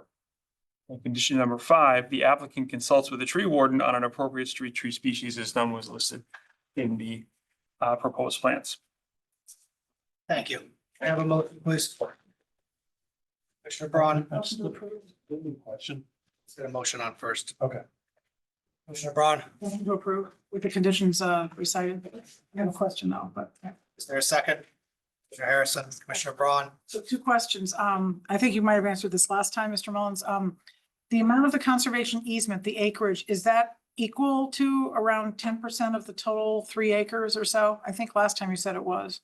Well, I don't have that information. I didn't make the applicant made the presentation last time, so I wasn't there. So, but I could certainly find that information out for you and get back to Does it you. look that way visually? It's hard for me to tell. It looks like it might be, you know? It had to go through the Conservation Commission, so I would be guessing if I said I knew. All right. Second question, I think he answered it last time. Second question, what is the purpose of adding the strip of land to the right of the hamlet, the road, to lot 4? Is that So, protected or is that? well, so when we discussed this with, when I brought this plan down to the engineering department to discuss that with them, it was because what that did was, when you had the way the original plans were laid out, that part was gonna be part of the right of way, and there was no delineation between the actual street right of way. And then the town had this extra piece of land that it was gonna be owning. So I think the easiest way to answer the question was maintenance.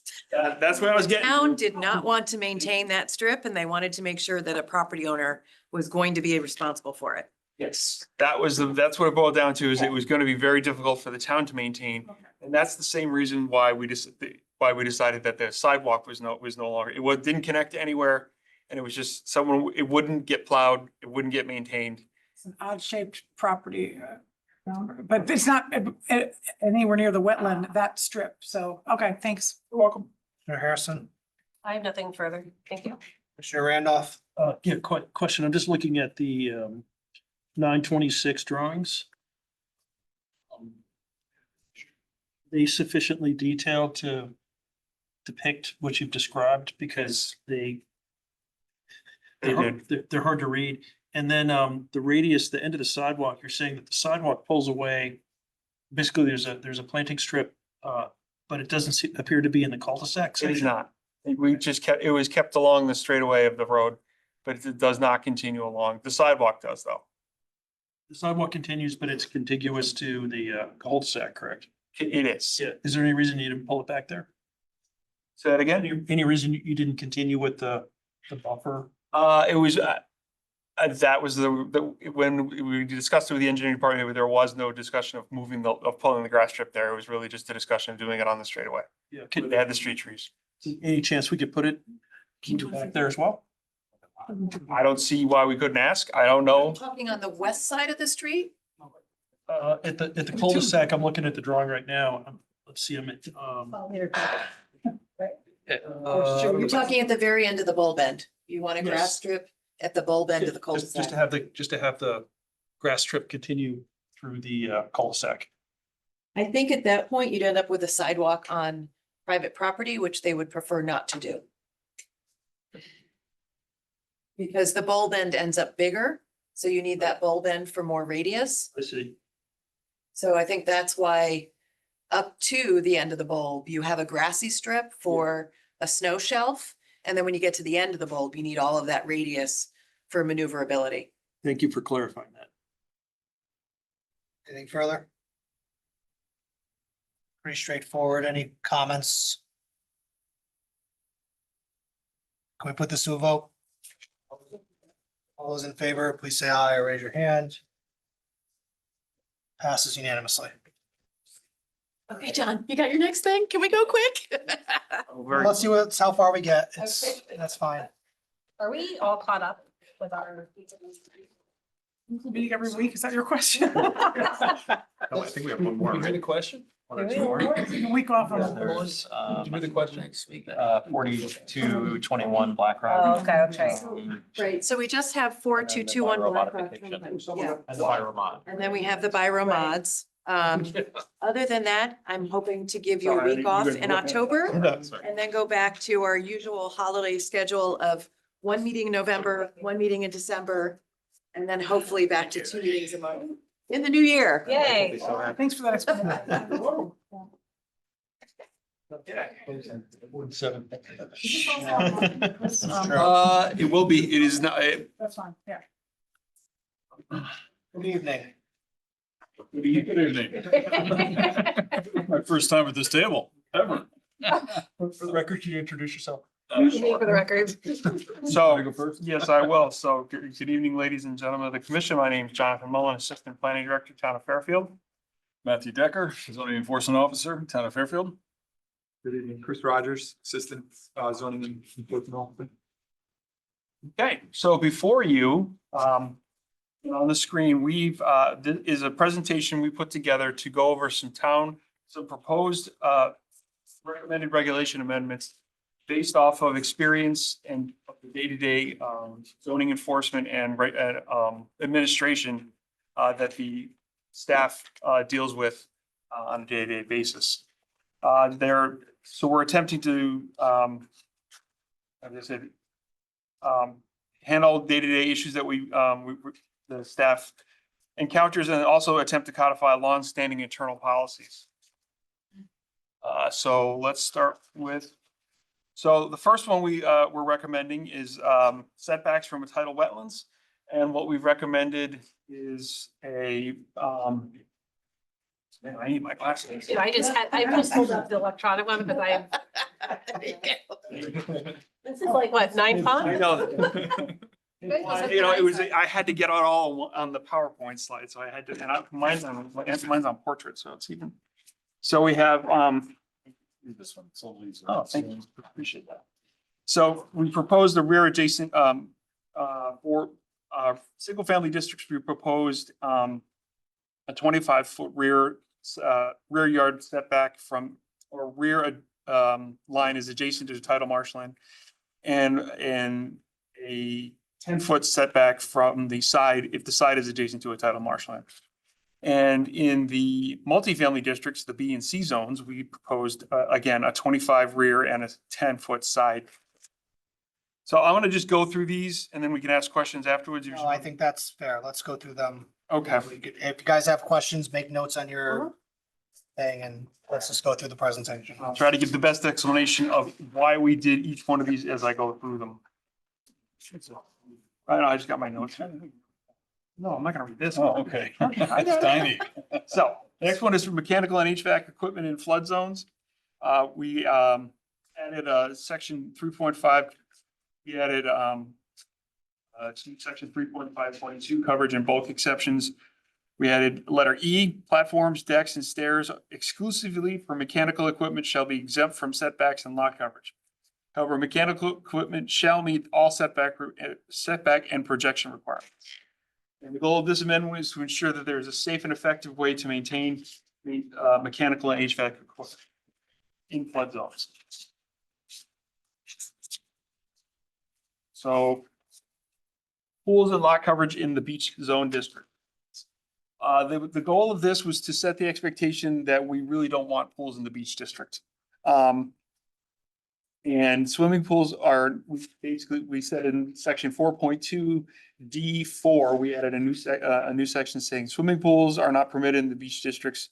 Spas and hot tubs, however, are permitted only if they are located above the design flood elevations. And for lot coverage, we added several sections to this. And the point of doing all this was to make it so that there's not supposed to be any pavement in the beach districts. And what we wanted to have is we wanted to make sure that if anyone removed existing pavement, that they could not use that to pad their building coverage. So we wanted to make sure that, so that's what we added the text in there for that, especially for the paved driveway section. But we also allowed for in the beach district, walkways consisting of pavers no larger than 2 feet by 2 feet, spaced at least 5 inches apart, would be permitted and would not count toward lot coverage. Okay, next would be construction in the outside. This is a pretty simple one here. We just wanted to make sure that there be any construction that took place in the Pine Creek area, specifically Fairfield Beach or Pine Creek or South Pine Creek. There would be, everything would be outside of the Pine Creek Dike easement. Okay, we'll move on to accessory structures, vehicles, trailer boats, storage. This is a new section. What we did was we wanted to take some of these sections that were reserved and then have standalone sections for things like accessory uses and some of the other categories that we're going to talk about. And what we used this one for was to talk about where you would park a boat, and or recreational vehicle, how many of each one you could have, and that a boat and a trailer count as one. So you can have one boat on a trailer. One of the other things that we run into and get a lot met, and Chris get a lot of questions about are exemptions, such as playscapes, batting cages, open pergolas, and tree houses. And we wanted to make sure that those were not considered accessory structures.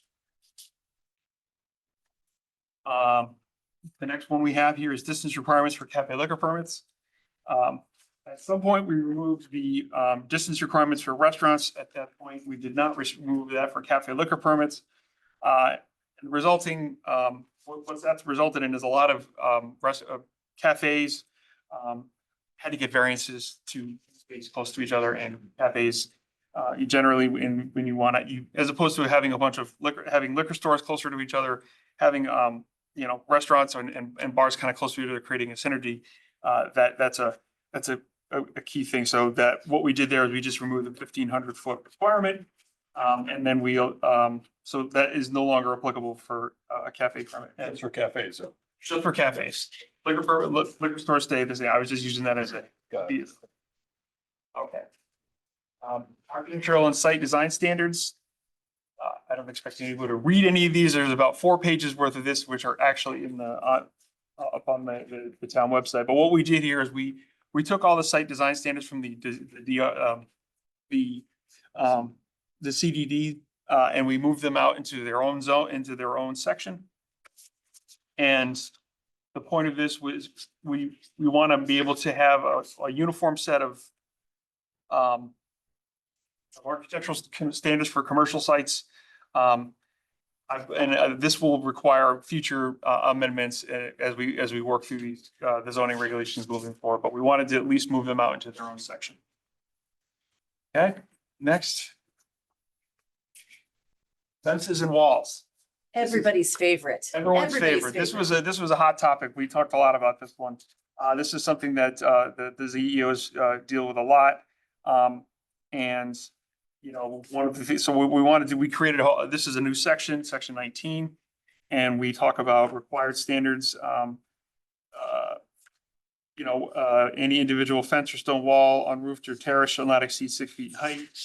Fences can be placed on top of a retaining wall, provided they do not exceed a combined height of 6 feet. We talked about setback requirements and where you can have, if it's up to 6 feet, and if it's up to 6 feet tall, it doesn't need to be set back from the property line. It's greater than 6 feet tall, it needs to be set back 10 feet. Greater than 15 feet, primary building setbacks are required. We wanted to make the exception for deer fence, that isn't actually counted as fencing. Then we really wanted to deal with visibility at intersections. So that's a tough one, and I've dealt with that in my previous job and in different town and other towns that I've worked in, is that it's kind of difficult to explain to people where they can where the wall needs to, where a wall or a hedge needs to come down so that you don't block into visibility intersections. So what we did is we created this diagram to kind of explain that within 24 feet of the intersection, you can't go over 3 feet in height for your fence or your wall. Or landscaping either. Yeah, I said, yeah. Oh, you did. Did I say hedges? I meant to. If I didn't, if landscaping is included. Okay, so we'll move on to pools and the VE and AE flood zones. They're not permitted. We don't want them in there. They're not, it's the standards of having a frangible pool and designed to meet FEMA standards are nearly impossible. So we just feel it's a good idea not to have them in the AE or VE zones. But that's just the coastal AE zone. Coastal, Not- yeah, I'm sorry. Not in the AE zone. Thank you. Right, It's yeah. coastal, so it's VE or coastal AE in the LIMWAP. Yeah, the AE zone that I was referring to is primarily Old Dam Road, Pine Creek Avenue, and French Street. That's the coastal AE section Mhm. that was converted to the Limwide area. What about Fairfield Beach Road itself? Fairfield Beach Road is the beach district, so that falls under VE. But anything, I guess you can call west of the sound, across the street from Fairfield Beach Road is in the regular AE flood zone. Pools are still permitted there. Okay, and then we added a new section, section 22, to deal with mechanical equipment. We defined what counts as mechanical equipment, including heating and air, HVAC units and equipment, utility meters, electrical vehicle chargers, generators, and ground mounted solar arrays. We said that they're not counted toward lot coverage. We set setbacks as the same as accessory structures unless a different standard is required by the building or fire code. And we talked about all visible above grade utility structures, not including but limited to electrical control panels, meters, backflow prevention devices, transformers, etc., shall be sufficiently screened from view with landscaping so that it can be, and all electric utility wires should be placed underground when possible. Include monopoles? What's that? Does it include monopoles? I didn't get the monopoles in here. I'm sorry. It's that. Still hit it. Okay, signs. We wanted to handle the very specific things in here with It's not a new, it's not a new section, but we added, we took the flashing, moving, and animated signs. There was a provision in there that you could have a flashing, animated, or intermittent sign that was less than 1 square foot in dimension. We took that out because that didn't make a whole lot of sense. We wanted to, the whole point was to get rid of those. We added just a provision to the continuous strip of lighting. It really was just to add, to make to make the language read smoother. And then we handled in window signs, only allowing for illuminated window signs to be open signs, like so indicating that a business is open. All other types of window flashing signs would be prohibited. And then again, we're back to pools again. We actually created our own section 26 for swimming pools and spas. We had a provision in there that created a lot of problems for the zoning enforcement officers dealing with pools were defined as having a depth of more than swimming pools having a depth of more than 4 feet and having a ground coverage of more than 250 square feet were considered accessory structures. So that left kind of a gray area of, okay, well, what if it's not that big? So then we decided that that was causing a lot of headaches for us and just a lot of gray areas and questions. So we took that out and we just said swimming pools shall, together with all accessory equipment and above ground, be considered buildings and structures. Then we set up setbacks for swimming pools and spas. And we said that if it's not covered by a roof, it shall be not counted in determining maximum permissible lot coverage. And we talked about grading in FEMA flood zones, leveling for pools. For pool areas requires maintaining all on-site flood storage. And we also wanted to require that all applicants submit a grading plan for all points of the pool and patio areas. This one, the special permit expiration dates, that's a statutory requirement that we're bringing the regulations up to speed with state statute. So there are no more expiration dates. So we just took that piece out that we had in there. And then for coastal site plans, as of last Monday or Tuesday, all coastal site plans go to, coastal site plan, single family was exempt. It was an exempt activity for coastal site plans, but they are no longer. So we now have to send those up to deep as well for review. And then finally, more pools. Our definition of the swimming pool was more of a regulation than a definition. So that's never a good practice. So we decided to just come up with but look at other communities, see what and we picked a definition that and kind of tweaked it to match Fairfield that would define what a pool is without boxing it into any kind of regulations language and leave that for the other sections of the regs. So I hope I got through that as quickly as I could. Very impressive. Thank you. You're done now. Thank you. I just want to also add, these three guys, I know you don't get to see our zoning enforcement officers very often, but they're hardworking. A lot of the regulations that you see before you, it speaks to the volume of work that these two gentlemen do in the office. So we're so appreciative of them. And I told them they could go first for the zoning regs because this affects the work that they do every day. And so I want to thank John and Chris and Matt for really spending a lot of time on these. So say that before you ask questions. Thank you, guys. No, there's a lot of work, I know. We've got 5 minutes left. Do people have questions that are gonna be more I than might 5 just minutes? ask mine offline. It might be easier because I have a lot I of. was just gonna suggest that actually is if you have, why don't we do this? Can we we'll keep it open Yes. where we are. If you have And that's questions. What I just want to clarify that this is a planning session. Mhm. So we have not noticed this for public Oh, hearing I'm yet. not sure if I knew that. Because Oh, planning We're, session. we're in a 30-day review period, but we wanted to get these regulations before you. Yeah, So you okay. can digest them, you Not can in think here. about what your questions might be. Period for what?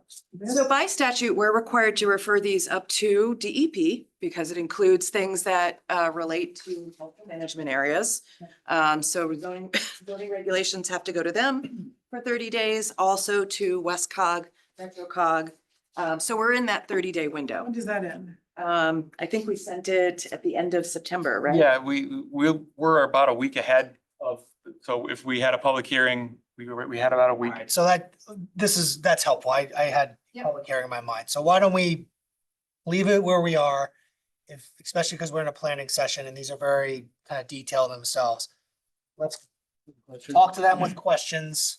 I just wonder, if we make any changes, do they have to be resubmitted to D? Depends on what the change is, right? So, I mean, we can Substantial certainly- material, yeah, I imagine. We can certainly Not all of update. these fall under their jurisdiction. Yeah, I mean, the one there, yeah. What falls under the jurisdiction? So with coastal site plan, it's for any property that could potentially be in the coastal act area, right? So some of these are gonna apply to them because every structure, every property is allowed to have, accessory structures, all these different things. So it's appropriate to send, kind of the lion's share of these up to them. For Westcog and MetroCog, if this applies to any property that is within 500 feet of a municipal boundary, we also have to refer it to them. So this qualifies also. Since this most of these apply to, Any property, yeah, we would have to go to MetroCog. basically. yes, and Westcog. Correct. And Westcog? Oh, Yes. yeah, Westport. It's it's the Western Connecticut Council of Governments, so it's everywhere from Westport. No, we know that we were part of MetroCog though, right? We are, but we're adjacent to a Westcog community, so we have to send it to both. Will this be on the agenda each week so that if we do have substantive changes, DEP would have a chance to look at them or, like before they're done with their review period, or how does that work? I mean, I guess, I guess If we do, I mean. this is don't what I know. would suggest. yeah. I would suggest, especially because these are very particular, talk to staff with your questions. If there are going to be suggested edits, they'll take notes of them. And then we can do another planning session. Whenever we find the time, I guess, to discuss potential edits. And then see where we are. And if it needs to be resent up for review, then it does, but we'll make that determination later. Just as an FYI, the changes that we made were, with the thought that was put into it was to assist us with our enforcement ability for our regulations, where in some cases it wasn't as clear before in regard to how the definitions may have been written or how the regulation was. The paving part that John was mentioning in the beach district, we never counted that toward coverage anyhow, but it just wasn't clear enough in the regulation to state that. So we changed that to make it so that nobody can remove their asphalt driveways and count that toward their coverage to make a bigger house. So a lot of these were basically your Like There cleanup. was housekeeping that was involved. unofficial, like Correct. what you were doing, Loopholes. in the gray area, so to speak, and we're trying to make it black and white. Fences, although I don't get many complaints on that other than it's not on my property. The line of sight one is huge in regard to coming to an intersection of any kind. Fences and beaches. Well, that's a different story. Fences themselves aren't permitted, but we could talk about that another day. I'll see you at the gym tomorrow morning. So let's, Pools, just in general, pools not being in the flood zone, what is the reason? No, in the flood zone, is fine, not in the coastal flood zone What's the reason or in for the that? velocity, because if we get a storm and, the sand and everything around the pool is scoured away, the pool itself is not frangible. In which case it wouldn't break apart as it's supposed to in a velocity zone. So what would happen is that you would have a number of different canoes out in Long Island Sound floating all around. Or becoming buoyant, in which case they become ramming devices into other properties and structures. That's very interesting. So there's just to have that, not to mention the chlorine and other chemicals that are in the pools themselves, unless it's a saltwater pool, which would be a great idea next to the beach, but they don't do it. All right, Thanks. So So random question, won't keep you, but how many calls do you guys get a day? Or week? A day? it varies. It could be 1, it could be 21. I get a lot of emails too, And they have 20+ years. counter hours between 8:30 and 10:30, if you want to come and visit them. He's friendly, I'm not. Tough guy. Spend more time in the gym. It's his turn. all right, let's Thank leave it you. there. Thank you for- Thank you, everybody. Appreciate this. Sure. Thank you. Adjourn the meeting. Since